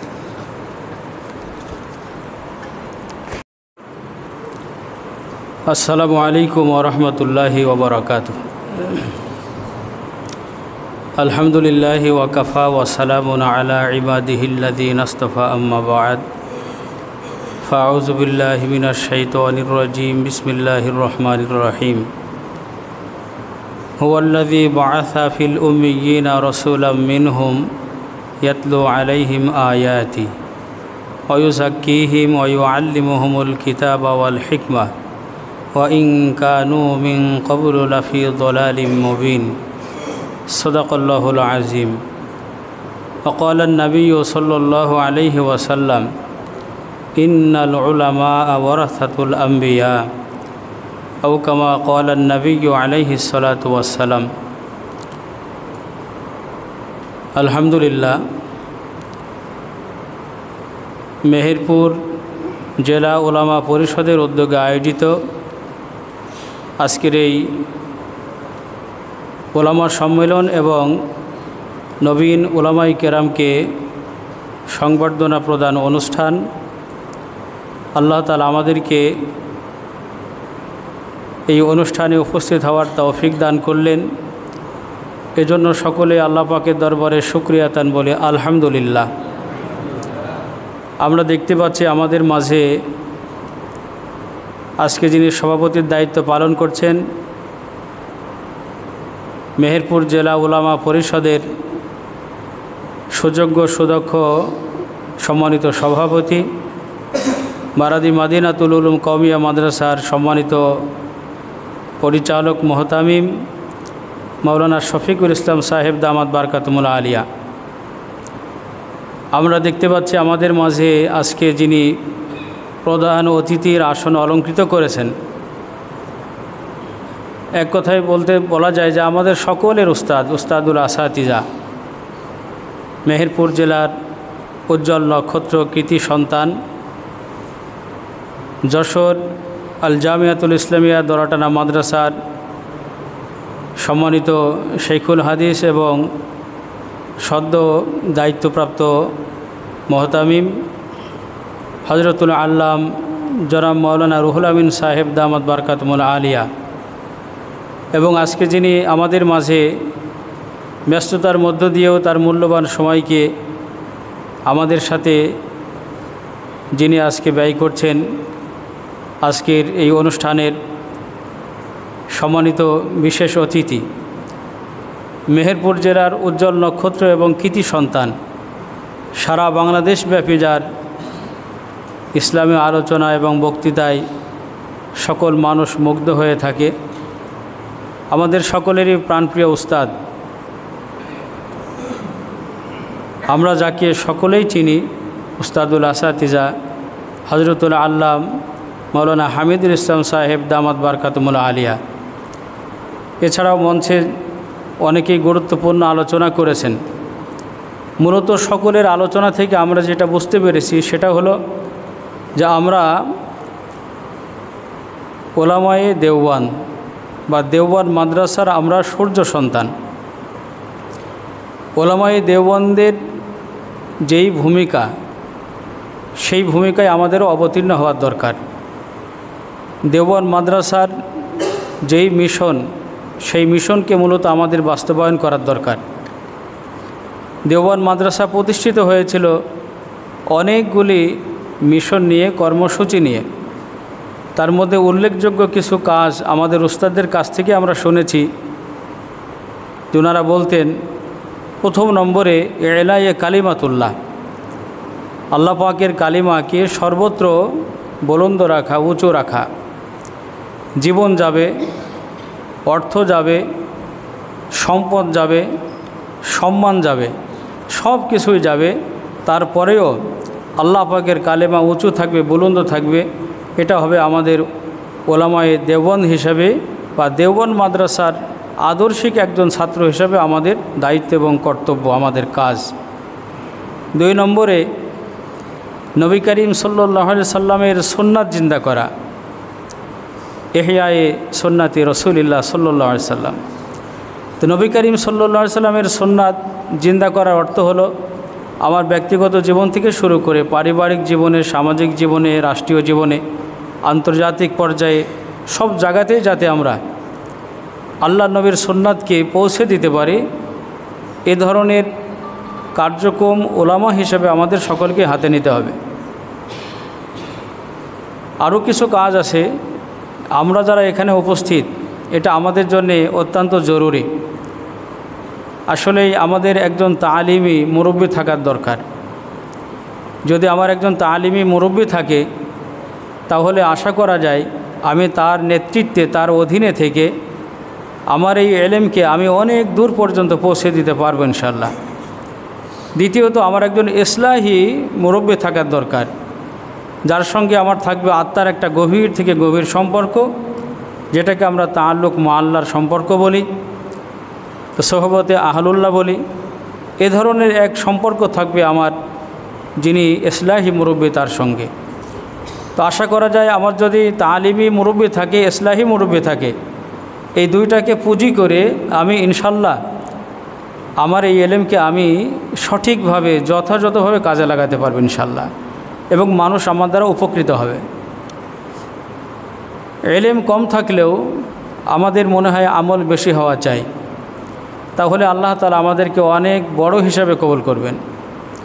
আবার এলেম আর আমলের সাথে যদি ইখলাস থাকে সেইটা আল্লাহ তাআলার দরবারে খুবই দ্রুত কবুল হবে এবং তার ফলাফল আমি পরকালে পেয়ে যাব। আমাদের এক বন্ধু এখানে বলেছেন যে হাজী এমদাদুল্লাহ মহেজেরি মক্কি রহমতুল্লাহ আলাই, ওনার লেখাপড়ার যেই যোগ্যতা সেটা কম ছিল, ক্লাস বাই ক্লাস আমরা যে লেখাপড়া করি জামাতওয়ারি, ওনার কিন্তু ডিগ্রি কম, সনদ অল্প ছিল, কিন্তু রশিদ আহমদ গঙ্গোহী রহমতুল্লাহ আলাই পর্যন্ত, যাদেরকে আমরা ফকিহুন নফস বলি, এবং আরও অসংখ্য উলামায়ে দেওয়ান, তৎকালীন সময়ে ওনার কাছে অনেক মশওয়ারা নিতেন। বিভিন্ন ফায়সালা কিতাব বোঝা সহ শুরু করে অনেক জায়গার থেকে ওনারা হাজী এমদাদুল্লাহ মহেজেরি মক্কি রহমতুল্লাহর কাছ থেকে হল করায় নিতেন। তো ওনাকে আশ্চর্য হয়ে যারা জিজ্ঞাসা করেছিল যে হযরত আপনার তো কিলাস ওয়ারি জামাত বাই জামাত লেখাপড়ার যে সার্টিফিকেট এটা একেবারেই কম, অথচ আপনি এত বড় বড় ইলমের যেই জটিল সমস্যার সমাধান আপনি কীভাবে দেন? তো উনি কেমন যেন বোঝাতে চেয়েছেন আসলে এলেম দুই প্রকার, আলেমও দুই প্রকার। এক হলো আলেম যাদের এলেমের সাথে আমলের কোনো সম্পর্ক নেই, আর এক হলো আলেম এলেমের সাথে সম্পর্ক আছে, আমলের সাথে সম্পর্ক আছে। আবার অন্য দিক থেকে আধ্যাত্মিক লাইনে আমরা যদি বলতে চাই তাহলে এক হলো কিতাবে এলেম, যেটা আমরা কিতাব পড়ে অর্জন করি, আর এক হলো ইলমে লাদুনি, যেটা আল্লাহ তাআলার তরফ থেকে দেওয়া হয়। তো হাজী এমদাদুল্লাহ মহেজেরি মক্কি রহমতুল্লাহ আলাইয়ের সনদ খুব লম্বা চওড়া ছিল না, কিন্তু ইলমে লাদুনি আল্লাহ তাআলা তিনার ইখলাসের বদৌলতে তাকওয়া তাহরতের কারণে আল্লাহ পাক তাকে দান করেছিলেন। আমরা ইনশাল্লাহ যে যতটুকু শিখেছি, আমাদের আজকের এই অনুষ্ঠানের সম্মানিত সেক্রেটারি মহোদয় আমাদের মুফতি হাফিজুর রহমান সারা বাংলাদেশব্যাপী অল্প কিছুদিনের ভিতরে উনি কিন্তু অনেক দূরে এগিয়ে গেছেন। সকলের মুখে মুখে ওনার নাম, কেন? কয়েকটি কিতাবও উনি লিপিবদ্ধ করেছেন। আসলেই ওনার একজন তালিমি এবং ইসলাহি মুরব্বী আছেন, তাদের পরামর্শে উনি চলে থাকেন, এই জন্যই তার দ্বারা এই খেদমত সম্ভব হয়েছে। আজকে আমরা যেই মেহেরপুরে এই সুন্দর একটা মনোরম পরিবেশ উপহার পেয়েছি, হ্যাঁ বলতে পারি শুরুতে আমি অনেক সময় হাফিজ ভাইকে বলতাম, বিভিন্ন সময় আমরা এক জায়গায় বসে একই ঘরে, আমার জানা মতে অনেক সময় কোনো প্রোগ্রামে একসাথে হলে ওই রাত্রিতে আমাদের ঘুম হতো না। অনেকবারই মশওয়ারা হয়েছে, উলামা পরিষদ গঠন করার দরকার, এই কাজগুলি করার দরকার, মাদ্রাসা প্রতিষ্ঠিত করার দরকার। মুফতি সাহেবের মাদ্রাসার জায়গা দেখার জন্য সর্বপ্রথম আমি ওনার সাথে গিয়েছি। তো এইভাবে অনেক মশওয়ারা হতো, কিন্তু আসলে বাস্তবায়ন হয়নি এতদিন। কিন্তু এখন আমরা দেখতে পাচ্ছি আমাদের মুফতি সাহেবের অক্লান্ত পরিশ্রম মেহনত আছে, পরিকল্পনা আছে, সাথে সাথে আপনাদের সার্বিক সহযোগিতা আছে। আপনাদের সার্বিক সহযোগিতায় এবং আমাদের মুরব্বী যারা আছেন, আমাদের শফিকুল ইসলাম সাহেব সহ আরও যারা এই পরিষদের দায়িত্বশীল, তাদের কিন্তু প্রচেষ্টায় আজকে এই সুন্দর মনোরম পরিবেশ তৈরি হয়েছে।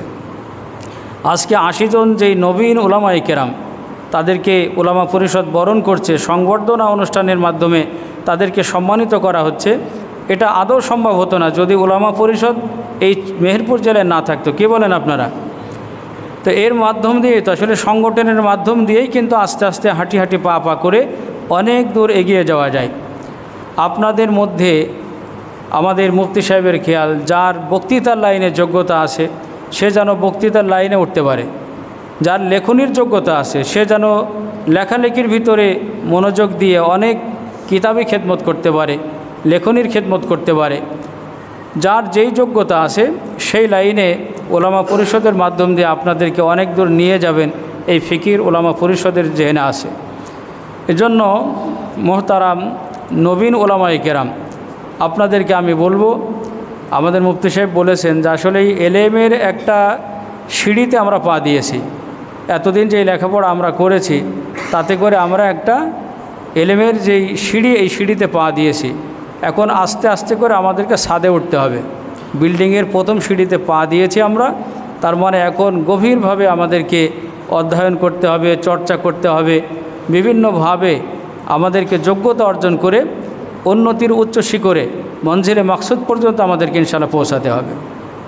আমার আলোচনাকে আমি দীর্ঘায়ু করতে চাচ্ছি না, তবে আজকে ওলামা পরিষদ মেহেরপুরকে বলবো, আমাদের চুয়াডাঙ্গাতে আমরা দীর্ঘদিন পরে হলেও এই বছরে শুরু করেছি, যেহেতু শুধু আলেমরা সংবর্ধনা পাবে, আর এই জেলাতে অনেক মহিলা মাদ্রাসা আছে না, তাদেরও তো সংবর্ধনা দেওয়ার দরকার।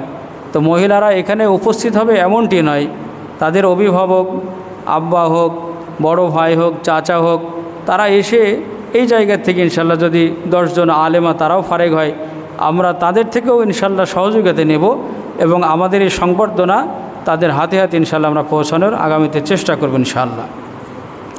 দ্বিতীয়ত, আমরা ইত্তেহাদ এবং ইত্তেফাক নিয়ে চলব। মেহেরপুরের এই জেলাতে ছোট্ট একটি জেলা, কিন্তু এমন কোনো দাওয়াতির কাফেলা নেই যে এই জায়গাতে বসবাস করে না। এর মধ্যেও যদি আমরা ওলামায়ে কেরাম দ্বিমত পোষণ করি, একে অপরের সঙ্গে যদি আমাদের মিল মহব্বত না থাকে, তাহলে অনায়াসে আমাদেরকে তারা গ্রাস করে ফেলবে, আমাদেরকে তারা প্রতিহত করতে যাবে এবং তাদের সাহস অনেক বৃদ্ধি হবে। এজন্য আমাদের চেষ্টা করতে হবে ওলামা পরিষদের ব্যানারেই বাস মুরব্বীরা যেইভাবে পরামর্শ দেন, তাদের পরামর্শ মেনে তাদের দিক নির্দেশনায় আমাদের বাকি জীবন ইনশাল্লাহ আমরা চালাতে থাকব। আমাদের মাসুম বিল্লাহ অনেক সুন্দর সুন্দর 3-4টি কথা বলেছেন, তার মধ্যে একটি যে আমরা যেখানে লেখাপড়া করি তারা হয়তো অনেক বড় আলেম, আমাদের যে সকল উস্তাদবৃন্দ আছেন ওরা অনেক বড় বড় আলেম নিঃসন্দেহে, কিন্তু আমরা যখন সেখান থেকে লেখাপড়া করে চলে আসব, আসার পরে এই জায়গাতে আমরা যাদেরকে বড় পাবো, আমরা তাদেরকে শ্রদ্ধার সঙ্গে সম্মানের সঙ্গে ইনশাল্লাহ আমরা তাদেরকে মেনে নেব এবং তাদের অনুসরণ করার চেষ্টা করব। আল্লাহ তাবারাক ওয়া তাআলা মেহেরপুর জেলা ওলামা পরিষদের ওলামা সম্মেলন নবীন বরণ যেই অনুষ্ঠান, যেই নবীন ওলামাদের সংবর্ধনা অনুষ্ঠান, আল্লাহ তাআলা এটাকে ভরপুর কবুল ও মঞ্জুর করুক। সার্বিক কল্যাণ এ পরিষদকে আল্লাহ তাআলা দান করুন। আমি আশা আল্লাহ পাকের কাছে ব্যক্ত করছি, আপনাদের সকলের সুস্বাস্থ্য কামনা করছি এবং ইনশাল্লাহ আমরা দলমত নির্বিশেষে ওলামায়ে কেরাম যারা আছি এক প্ল্যাটফর্মে সমবেত হয়ে এই পরিষদের যেই ব্যানার, এই ব্যানারে ইনশাল্লাহ আমরা কাজ করার অঙ্গীকার পোষণ করছি। ইনশাল্লাহ আমরা এইভাবে চলব। আল্লাহ তাআলা আমাদের তৌফিক দান করুন। আমার আলোচনা এখানে শেষ করছি। আসসালামু আলাইকুম ওয়া রাহমাতুল্লাহ।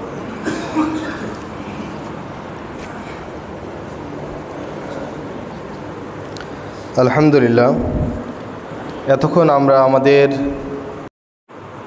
আলহামদুলিল্লাহ ওয়া কাফা ওয়া সালামুন আলা ইবাদিহিল্লাযীনা ইসতাফা আম্মা বা'দ ফাআউযু বিল্লাহি মিনাশ শাইতানির রাজীম বিসমিল্লাহির রহমানির রহিম ওয়া'তাসিমু বিহাবলিল্লাহি জামিআন ওয়া লা তাফাররাকু ওয়া ক্বালা আল্লাহু তাআলা ফি আয়াতিন উখরা ইয কুনতুম আ'দাআন ফাআল্লাফা বাইনা কুলুবিকুম ফাআসবাহতুম বিনি'মাতি ইখওয়ানা ওয়া ক্বালা আল্লাহু আযজা ওয়া জাল ফি আয়াতিন উখরা লাউ আনফাকতা মা ফিল আরদি জামিআন মা আল্লাফতা বাইনা কুলুবিহিম ওয়ালাকিন আল্লাফা বাইনাহুম ওয়া ক্বালা নবী আলাইহিস সালাতু ওয়াস সালাম ইয়াদুল্লাহি আলাল জামাআ আও কামা ক্বালা রাসূলুল্লাহি সাল্লাল্লাহু আলাইহি ওয়াসাল্লাম।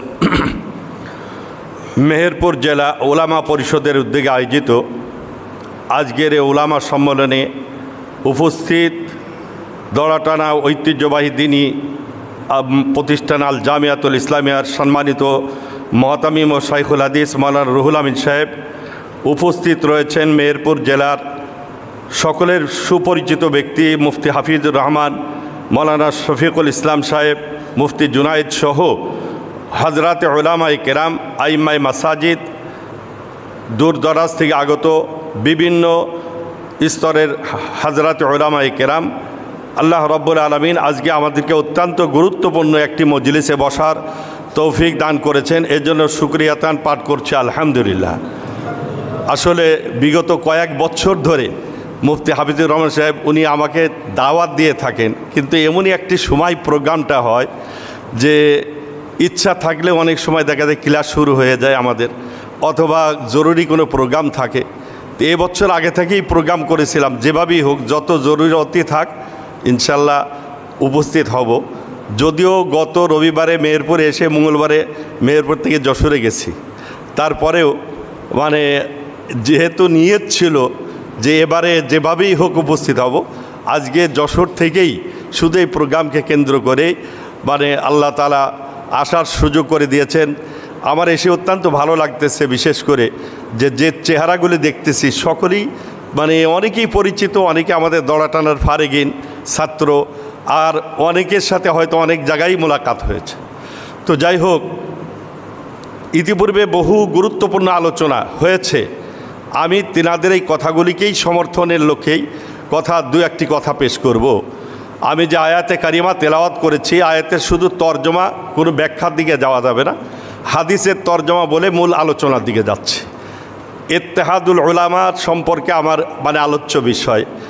তো আয়াতে কারিমা তেলাওয়াত করেছি সূরা আলে ইমরানের 102, 103 এবং সূরা আহজাবের 69 নম্বর যে আয়াতে কারিমা তেলাওয়াত করলাম, এই আয়াতের মধ্যে মহান আল্লাহ তাআলা ইরশাদ করছেন, ওয়া'তাসিমু বিহাবলিল্লাহি জামিআ।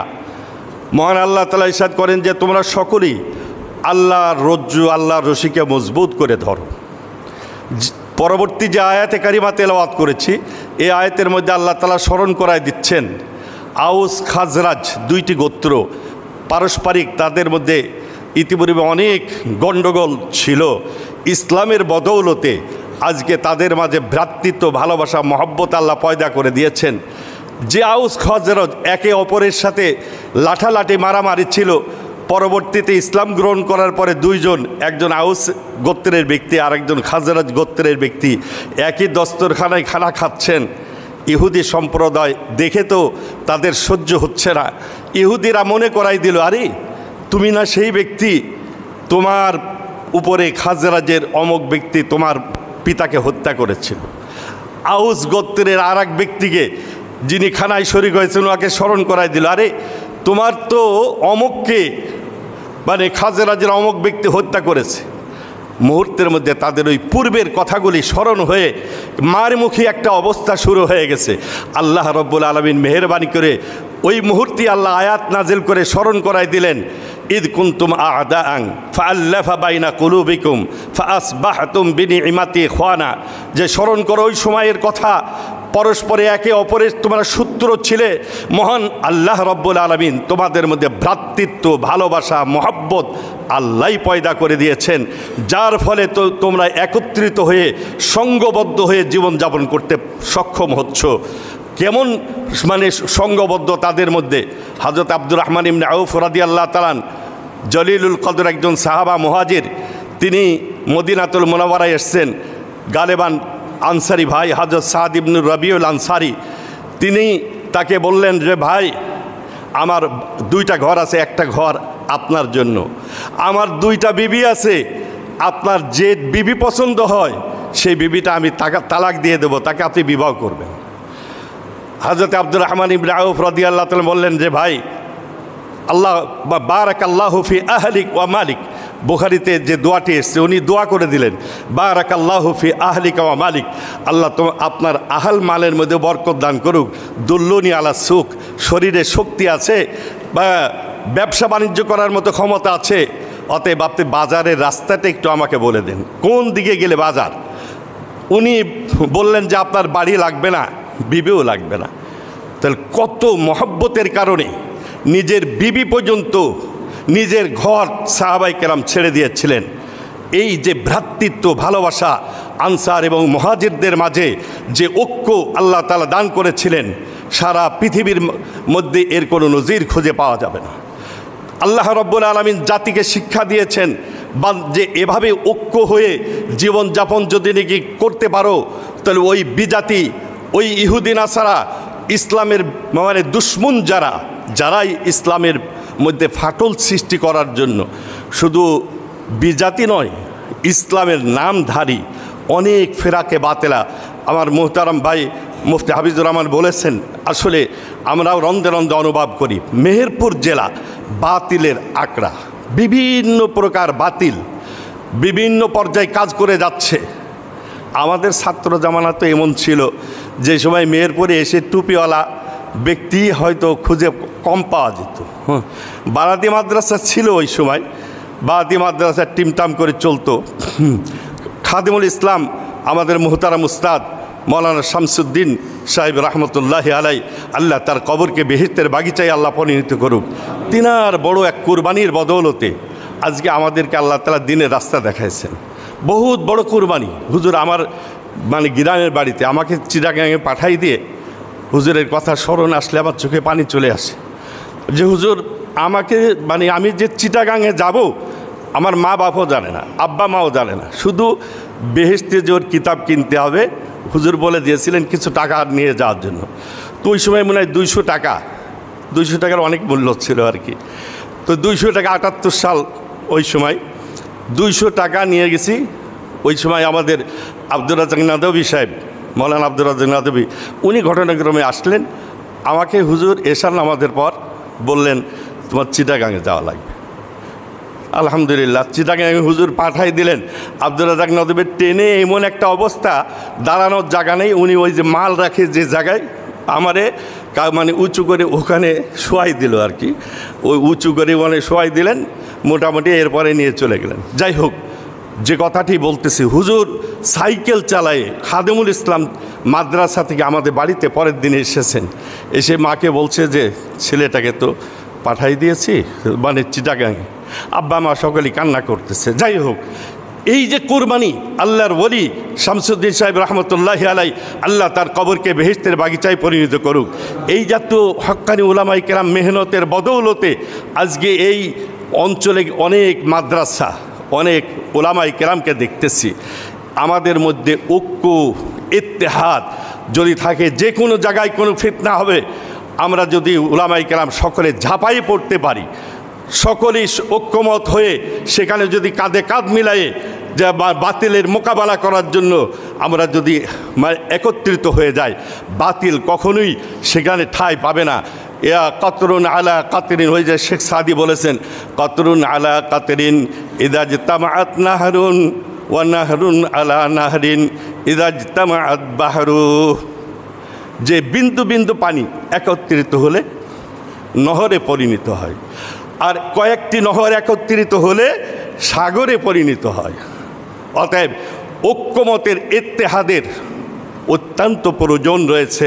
বাতিল মানে সাথে মোকাবেলা করার জন্য ওলামায়ে কেরামের ইত্তেহাদের কোনো বিকল্প নাই। বাতিল শুধু এখানে না, বিভিন্ন দেশে বাতিল সারা পৃথিবীতে কাজ করতেছে।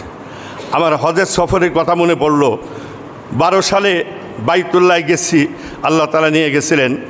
তো আমাদের মুআল্লিম সাহেব মদিনাতুল মুনাওয়ারা থেকে আমাদেরকে নিয়ে এসেছিলেন আজিজিয়া, প্রায় হেরম শরীফ থেকে 5 মাইল দূরে। ওখানে এসে প্রথম জোহরের নামাজ পড়লাম। নামাজের সময়, নামাজের পর একজন পাকিস্তানি ব্যক্তি এলান দিলেন, आप हजरत नमाज के बाद बैठ जाए, हमारे इमाम साहब नमाज की सुन्नत के बारे में कुछ तकरीर फरमाएंगे। এলান শুনে চিন্তা করলাম যে ইমাম সাহেব তাকরির করবে, তাহলে তো বসা দরকার। অনেক সমস্ত মসজিদ ভরপুর, কয়েক হাজার ব্যক্তি। ইমাম সাহেব তাকরির করতেছেন। উনি হলেন দোবাসী। আমরা অনুভব করি নাই যে উনি যে আহলে হাদিস মসলকের, এটা প্রথম অনুভব করি নাই। উনি নিজেকে সালাফি বলে পরিচয় দিয়েছেন। ইমাম সাহেব আরবিতে তাকরির করলেন। উনি মুতারজিম। অধিকাংশ মুসল্লি হলো পাকিস্তানি এবং হিন্দুস্তানি। একটু পানি হলে ভালো হয়, আমার আবার একটু পিপাসাও লেগেছে, অল্প সময় তো নাই।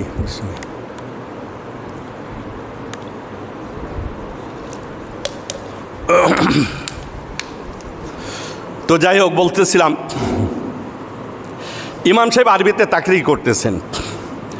জিন্নাল ইমাম ফি আওয়ালিল মারহালা ইউকাব্বিরু তাকবীরাত তাহরিমা ওয়া ইয়াকরাউ বা'দা যালিকা আস-সালাহ ওয়া ইয়াকরাউ তা'আবুদ ওয়া তাসমিয়া ওয়া ইয়াকরাউ বা'দা যালিকা সূরাতাল ফাতিহা ওয়া ইন্নাল মুক্তাদি আল্লাযীনা ইয়াকতাদুনা খালফাল ইমাম ফাইন্নাহুম আইদান ইয়াকরাউনা সূরাতাল ফাতিহা খালফাল ইমাম। অল্প সামান্য কিছু কথা বলেই দোবাসীর হাতে উনি মাইকটা দিয়ে দিলেন। এবার দোবাসীর তর্জমা করতে যে এমনভাবে হানাফি মাসলাকের উপরে কটাক্ষ করে ইমাম আবু হানিফারকে গালি দিয়ে যে শব্দ ব্যবহার করলো, আমাদের শরীরে লোম তো দাঁড়ায় গেছে। দোবাসী তর্জমা করতে যেয়ে বলতেছে, हमें देखना है अल्लाह के रसूल और सहाबाए किराम किस तरह से नमाज़ पढ़ते थे, हमें ये देखना नहीं इमाम अबू हनीफा किस तरह से नमाज़ पढ़ते थे, इमाम शाफी नमाज किस तरह से पढ़ते थे। अरे इमाम अबू हनीफा वो तो बेदाती है, बेदाती का बात छोड़ दो। কটাক্ষ করে ইমাম আবু হানিফাকে বেদাতি শব্দ যখনই বলেছে, তখন তার আমাদের যারা ওলামায়ে কেরাম আছে সকলের শরীরে রক্ত তো গরম হওয়াটা স্বাভাবিক। তো আমার দড়াটান মাদ্রাসার উস্তাদ ছিলেন মুফতি আব্দুর রশিদ সাহেব, আল্লাহ তাআলা তার কবরকে বেহেশতের বাগিচায় পরিণত করুক, আমিন। উনি সহ আরও খুলনার অনেক ওলামায়ে কেরাম। আমরা বলছি যে কিছু তো ইমাম সাহেবকে বলতে হয়। ঘটনাক্রমে ওনারা আমারই ধরে উঠাই দিলেন। আল্লাহর মেহরবানিতে আমি দাঁড়াই শুধু আমাদের সপক্ষে কিছু দলিল আদিল্লা আর মূল ওই মুতারজিম যে অপব্যাখ্যা দিয়েছে এই কথাগুলি আমি ইমাম সাহেবকে লক্ষ্য করে বললাম।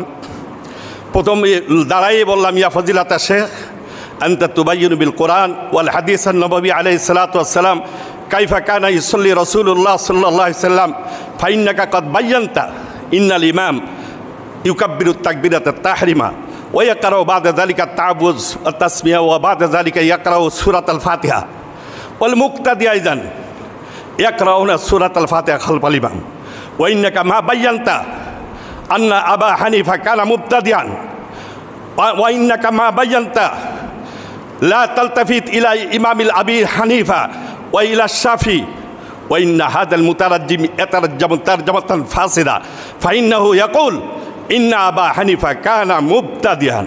ইয়া ফজিলাতা শেখ ইন্না আবা হানিফা রাহিমাহুল্লাহ হুয়া ইয়াস্তাদিল্লু বিল কোরআন ওয়াল হাদিস আন-নববী আলাইহিস সালাতু ওয়াস সালাম ফাইন্না ইমাম আবা হানিফা রাহিমাহুল্লাহ হুয়া ইয়াস্তাদিল্লু বিল কোরআন ইদা কুরিয়াল কোরআন ফাসতামিউ লাহু ওয়া আনসিতু লাআল্লাকুম তুরহামুন। রাকমুল আয়া 204 ফি সূরাতিল আরাফ। ফাইন্না আল্লাহ আমারা في هذه الآية بأمرين استمعوا في صلاة الجهرية وأنصتوا في صلاة السرية. وفي رواية مسلم إذا قرأ الإمام فأنصتوا. وفي رواية ابن ماجه من كان له إمام فقراءة الإمام له قراءة. يا فضيلة الشيخ إن هذا المترجم يقول إن أبا حنيفة كان مبتدعا।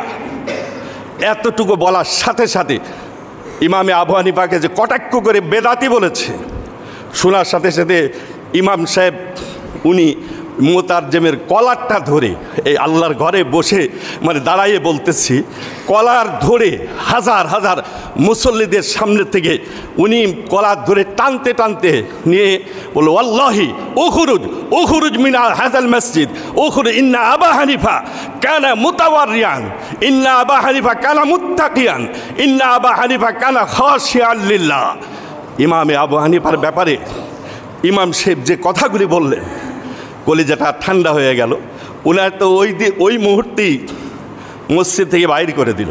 যাই হোক, আমাদের সাথে যারা ছিলাম আমরা, ইমাম সাহেব বললেন, রাত্রিবেলায় আপনারা আমার মেহমান, আমি আপনাদের মেহমানদারি করব। তো যে কয়দিন ছিলাম মাশাআল্লাহ ইমাম সাহেবের সাথে একটা মহব্বতও হয়ে গেছিল। উদ্দেশ্য কোনো কাবিলিয়ত জাহির করতেছি এমনটা না, যে আমাদের প্রত্যেকের হিম্মত থাকতে হবে। বাতিল কখনোই মাথা চাড়া দিতে পারবে না ইনশাল্লাহ। যেখানেই থাক হানাফি মাসলাকের উপরে আমরা যদি অটল থাকি, যারা মানে বিভিন্ন ইউটিউবে বক্তব্য দিয়ে থাকে ওদের বক্তব্য তো আমরা শুনি, এক লাইন সহি এবারত পড়ার যোগ্যতা নাই, তারপরেও এমনভাবে বক্তব্য দেয় মনে হয় বাংলার জমিনে ওনার উপর আর কেউ নেই। আমার ভাইয়েরা, হাজরাতে ওলামায়ে কেরাম, কথা লম্বা করব না। উদ্দেশ্য হলো যে আমাদেরকে একবারে ক্ষুদ্র মনে না করি, যে আমরা ওদের সাথে মোকাবেলা করে পারবো। আল হিম্মতু হিয়াল ইসমুল আজম, এই জন্যই মানে বলা হয়েছে যে হিম্মত, সাহস, এটাই হলো ইসমে আজম। তো আমি আর কথা লম্বা করছি না, সময়ের দিকে লক্ষ্য করে আমাদের দৌড়াটানা মাঝে শাইখুল হাদিস মহতামিম হযরত মাওলানা রুহুল আমিন সাহেব সহ আরও ওলামায়ে কেরাম তাশরিফ এনেছেন, তাদের জবান থেকে মূল্যবান নসিহত শ্রবণ করব। এ লক্ষ্যে আমি আমার আলোচনা এখানে শেষ করছি। ওয়া আলাইনা ইল্লাল বালাগ। আসসালামু আলাইকুম ওয়া রাহমাতুল্লাহ।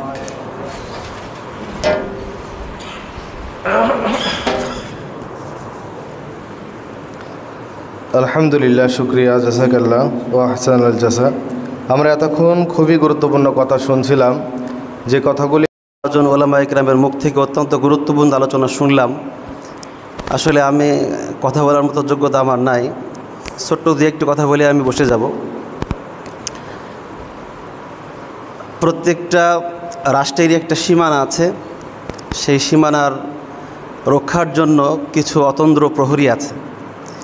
ইসলামেরও একটি সীমানা আছে। ইসলামের যারা পাহারা দেয়, ইসলামের অতন্দ্র প্রহরী হলো ওলামায়ে কেরাম। যা কিছু এই সীমানার ভিতরে পড়বে সেটা ইসলাম, আর এই সীমানার বাহিরে যা কিছু থাকবে সেগুলো হলো অনইসলাম। তো আমরা যখন এই সীমানার পাহারাদারি করব, এই পাহারাদারি করার পূর্বে আমাদেরকে যথাযথ যোগ্যতা অর্জন করতেই হবে। রাসূলুল্লাহ সাল্লাল্লাহু আলাইহি ওয়াসাল্লাম বলেছেন, ইয়াহমিলু হাযাল ইলমা মিন কুল্লি খলাফিন উদুলুহু। প্রত্যেক প্রজন্মের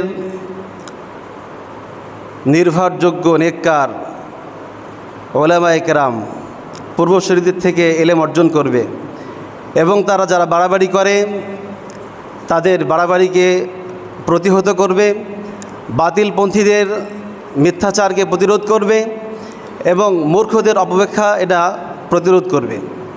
তো ওলামায়ে কেরাম সমাজের প্রত্যেকটা ক্ষেত্রে তারা বিচরণ করবে এবং তারা এই দায়িত্ব পালন করবে, পারিবারিকভাবে, সামাজিকভাবে, রাজনৈতিকভাবে, রাষ্ট্র পর্যায়ে, আন্তর্জাতিক পর্যায়ে, সর্বক্ষেত্রেই।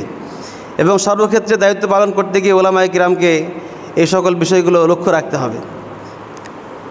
আমি একটা ছোট্ট কথা বলতে চাই, সেটা হলো আমরা কেউ বা চট্টগ্রামের ফারেক, কেউ ঢাকার ফারেক, কেউ বা কুষ্টিয়ার, কেউ বা যশোরের, বিভিন্নজন বিভিন্ন জায়গা থেকে ফারেক হয়ে এসেছি আমরা।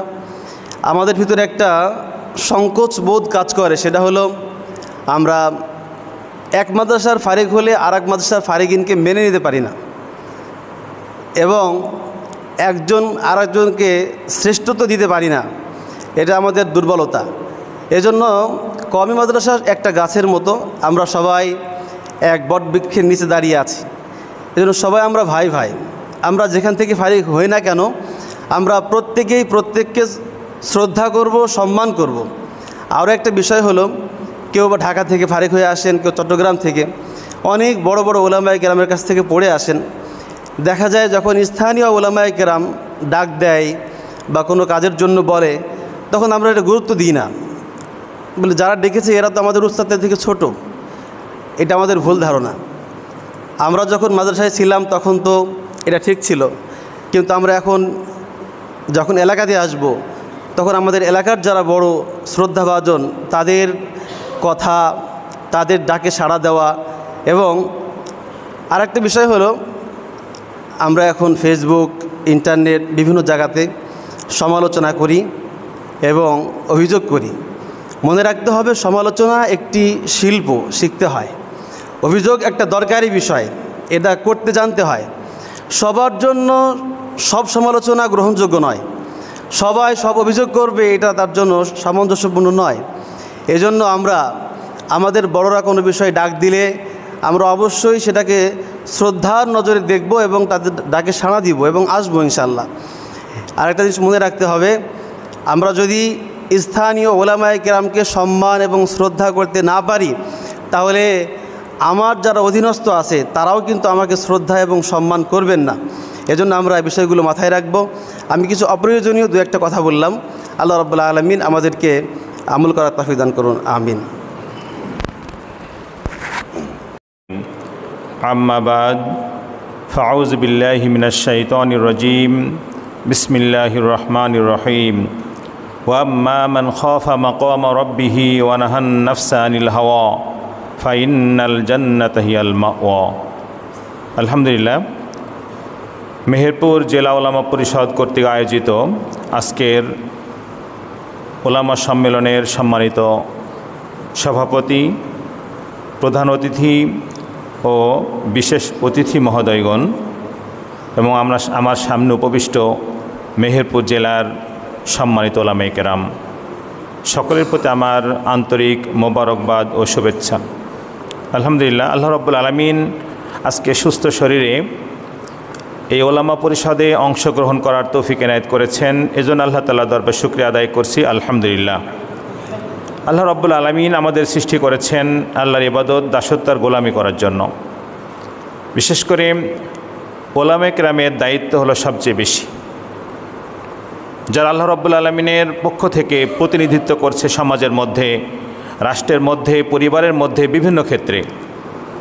ওলামায়ে কেরামের দায়িত্ব এবং কর্তব্য আমাদের লক্ষ্য রাখতে হবে, মনে রাখতে হবে যে আল্লাহ তাআলা যাদেরকে জ্ঞান দিয়েছেন, আল্লাহ রাব্বুল আলামিন যাদেরকে সে ধরনের যোগ্যতা দিয়েছেন, সেই জ্ঞান এবং যোগ্যতার মাধ্যমেই পরিবারকে ইসলামী পরিবার হিসাবে প্রতিষ্ঠা করার চেষ্টা করতে হবে, সমাজকে ইসলামী সমাজ হিসাবে প্রতিষ্ঠা করার চেষ্টা করতে হবে, রাষ্ট্রকে ইসলামী রাষ্ট্র হিসাবে প্রতিষ্ঠা করার চেষ্টা করতে হবে। সেই যোগ্যতা এবং সেই দায়িত্ববোধ যদি আমরা পরিপূর্ণরূপে বাস্তবায়ন করতে চেষ্টা করি, অবশ্যই আল্লাহ রাব্বুল আলামিনের পক্ষ থেকে পুরস্কার আছে এবং সেই পুরস্কার আল্লাহ তাআলা অবশ্যই প্রত্যেককেই নিজ দায়িত্বে প্রদান করবেন। আল্লাহ রাব্বুল আলামিন আমাদেরকে দুনিয়ার মধ্যে সৃষ্টি করেছেন যার যে স্থান থেকে, যার যে চেম্বার থেকে, যার যে অবস্থান থেকে তার সেই দায়িত্ব কর্তব্য পরিপূর্ণ পালন করতে হবে। আজকে সমাজের মধ্যে আমার সামনেই ত্রুটিপূর্ণ কার্যকলাপ চলছে, আমি সেখান থেকে পিছিয়ে আসছি, কোনো প্রতিবাদ জানাচ্ছি না, কোনো কথা বলছি না, এই বিষয়টা কিন্তু অবশ্যই আমার জন্য ক্ষতির কারণ হয়ে দাঁড়াবে। সম্মানিত ওলামায়ে কেরাম, আমি আহ্বান করব, মেহেরপুর জেলা ওলামা পরিষদ আজকে আমাদেরকে নিয়ে অনেক ভাবনা চিন্তা করছে। যদি আমরা সেখানে অংশগ্রহণ না করি, ওলামা পরিষদকে সহযোগিতা না করি, বরং মেহেরপুর জেলাকে কি করে আমরা ইসলামের প্রাণকেন্দ্র হিসাবে বাস্তবায়ন করতে পারি, সেই চিন্তা চেতনা ওলামা পরিষদের মাধ্যমে বাস্তবায়নের চেষ্টা করতে হবে। সংগ্রামী ওলামায়ে কেরাম, আজকে যারা নূতন ওলামায়ে কেরাম এসেছে, এবছর যারা দাওরা হাদিস শেষ করেছে, তাদেরকে বরণ করে নেওয়া হবে ওলামা পরিষদের পক্ষ থেকে। তাদের দায়িত্ব কর্তব্য বড়দের কাছ থেকে বুঝে নেবে, যে সমস্ত মুরব্বীরা আছে তাদের কাছ থেকে সে দায়িত্ব কর্তব্য বুঝে নিয়ে নিজের দায়িত্ব পরিপূর্ণ পালন করার চেষ্টা করবে।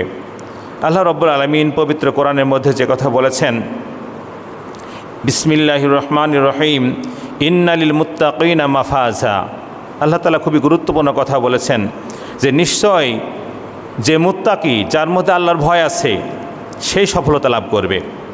আমরা সকলে অবগত আছি পবিত্র রমজান মাসের মধ্যে আল্লাহ তাআলার ভয় অন্তরের মধ্যে কিভাবে রাখি আমরা, যে আল্লাহর ভয়ের কারণে যাতে রোজার কোনো ক্ষতি না হয় এজন্য গড়গড়াকুলি করি না, যাতে এক ফোঁটা পানি গলার মধ্যে না যায়। কত সতর্কতা! ঠিক সমাজের মধ্যে চলতে গেলে সতর্কতা অবলম্বন করতে হবে যে আমার দ্বারা কোনো ত্রুটিপূর্ণ আচরণ যেন না হয়। আল্লাহ তাআলা বলছেন, বিসমিল্লাহির রহমানির রহিম, ওয়া আম্মা মান খাফা মাকামা রাব্বিহি ওয়া নাহান নাফসা আনিল হাওয়া ফাইন্নাল জান্নাতা হিয়াল মাওয়া।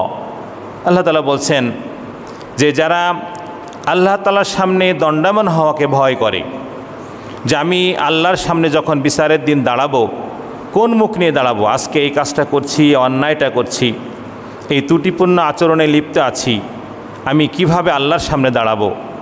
সমাজের মধ্যে, আমার পরিবারের মধ্যে আমার সামনে অনেক ত্রুটিপূর্ণ আচরণ চলছে, আমি সেগুলো প্রতিবাদ করছি না, সেগুলিকে সুন্দরভাবে বাস্তবায়নের চেষ্টা করছি না, আমার দায়িত্ব পরিপূর্ণ পালন করছি না, এমনকি আমিও ত্রুটিপূর্ণ রাস্তায় নিপতিত হচ্ছি।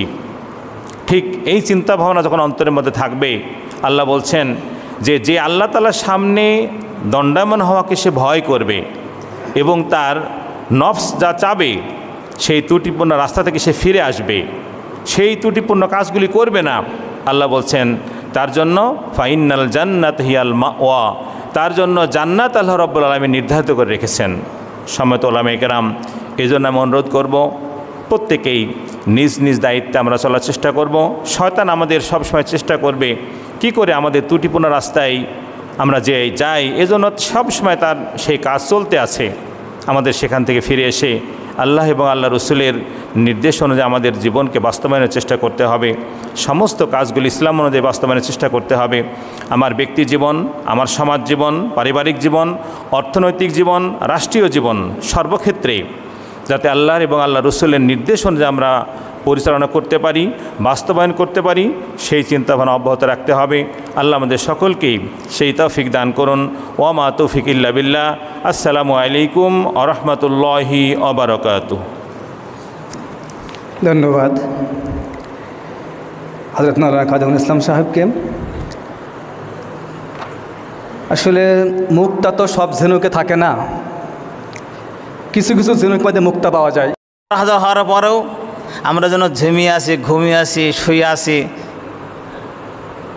আমাদের কথায় যেন একটা বিড়ালও জাগছে না কোনো, এমন অবস্থায় এসে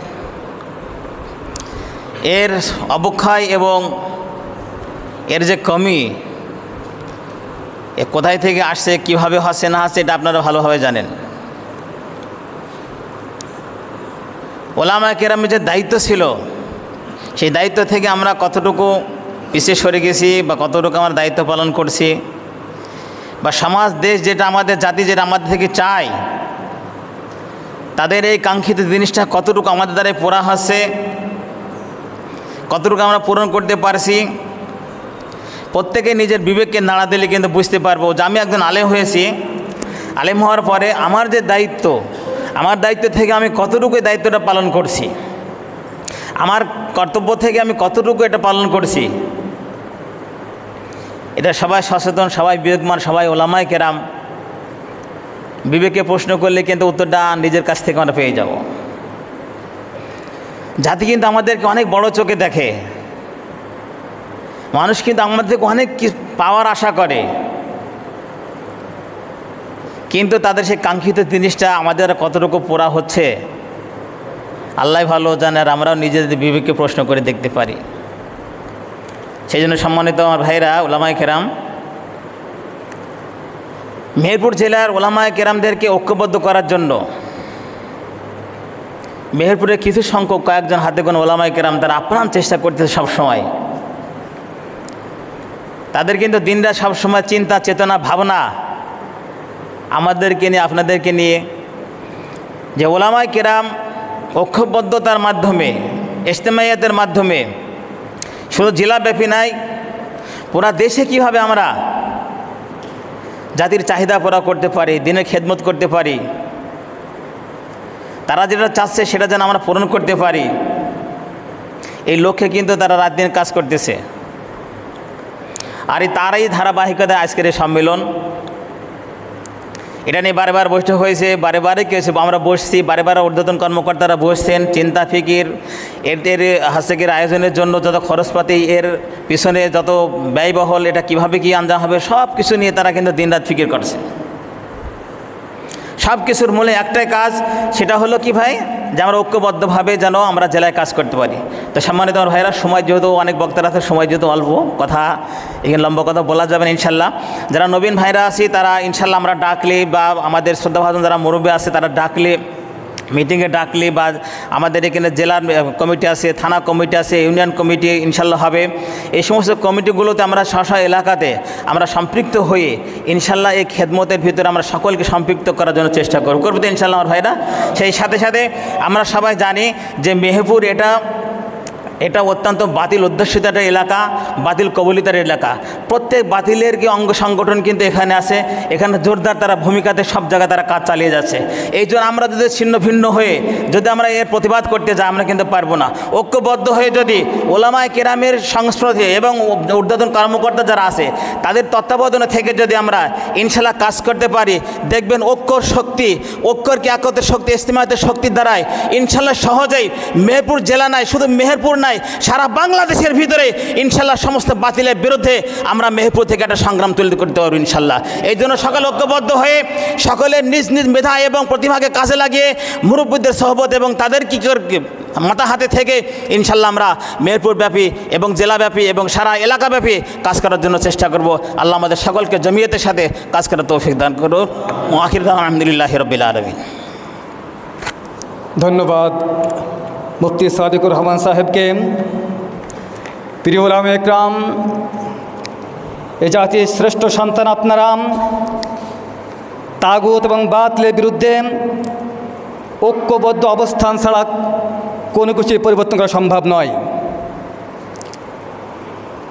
এই জন্য আমি বলি, ওরা চাহক দাসের জীবন, আমরা শহীদের দরজা চাই, মৃত্যু মৃত্যু ভীতু ওরা, মোরা মৃত্যু কোথায় খুঁজে বেড়াই। প্রিয় উলামায়ে ইকরাম, এ পর্যায়ে আমাদের সামনে বক্তব্য নিয়ে আসছেন হযরত মাওলানা মুহসিনুল করিম, হযরত মাওলানা মুহসিন আলী সাহেব, সভাপতি গাংনী উলামা পরিষদ।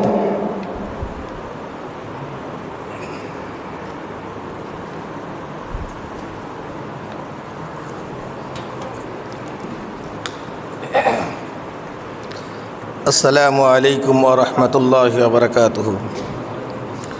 আজকের এই মেহেরপুর জেলা ওলামা পরিষদের উদ্যোগে আয়োজিত আয়োজনের সম্মানিত সভাপতি, প্রধান অতিথি, বিশেষ অতিথি সকলকে আমার অন্তরের অন্তঃস্থল থেকে জানাই দোয়া ও ভালোবাসা।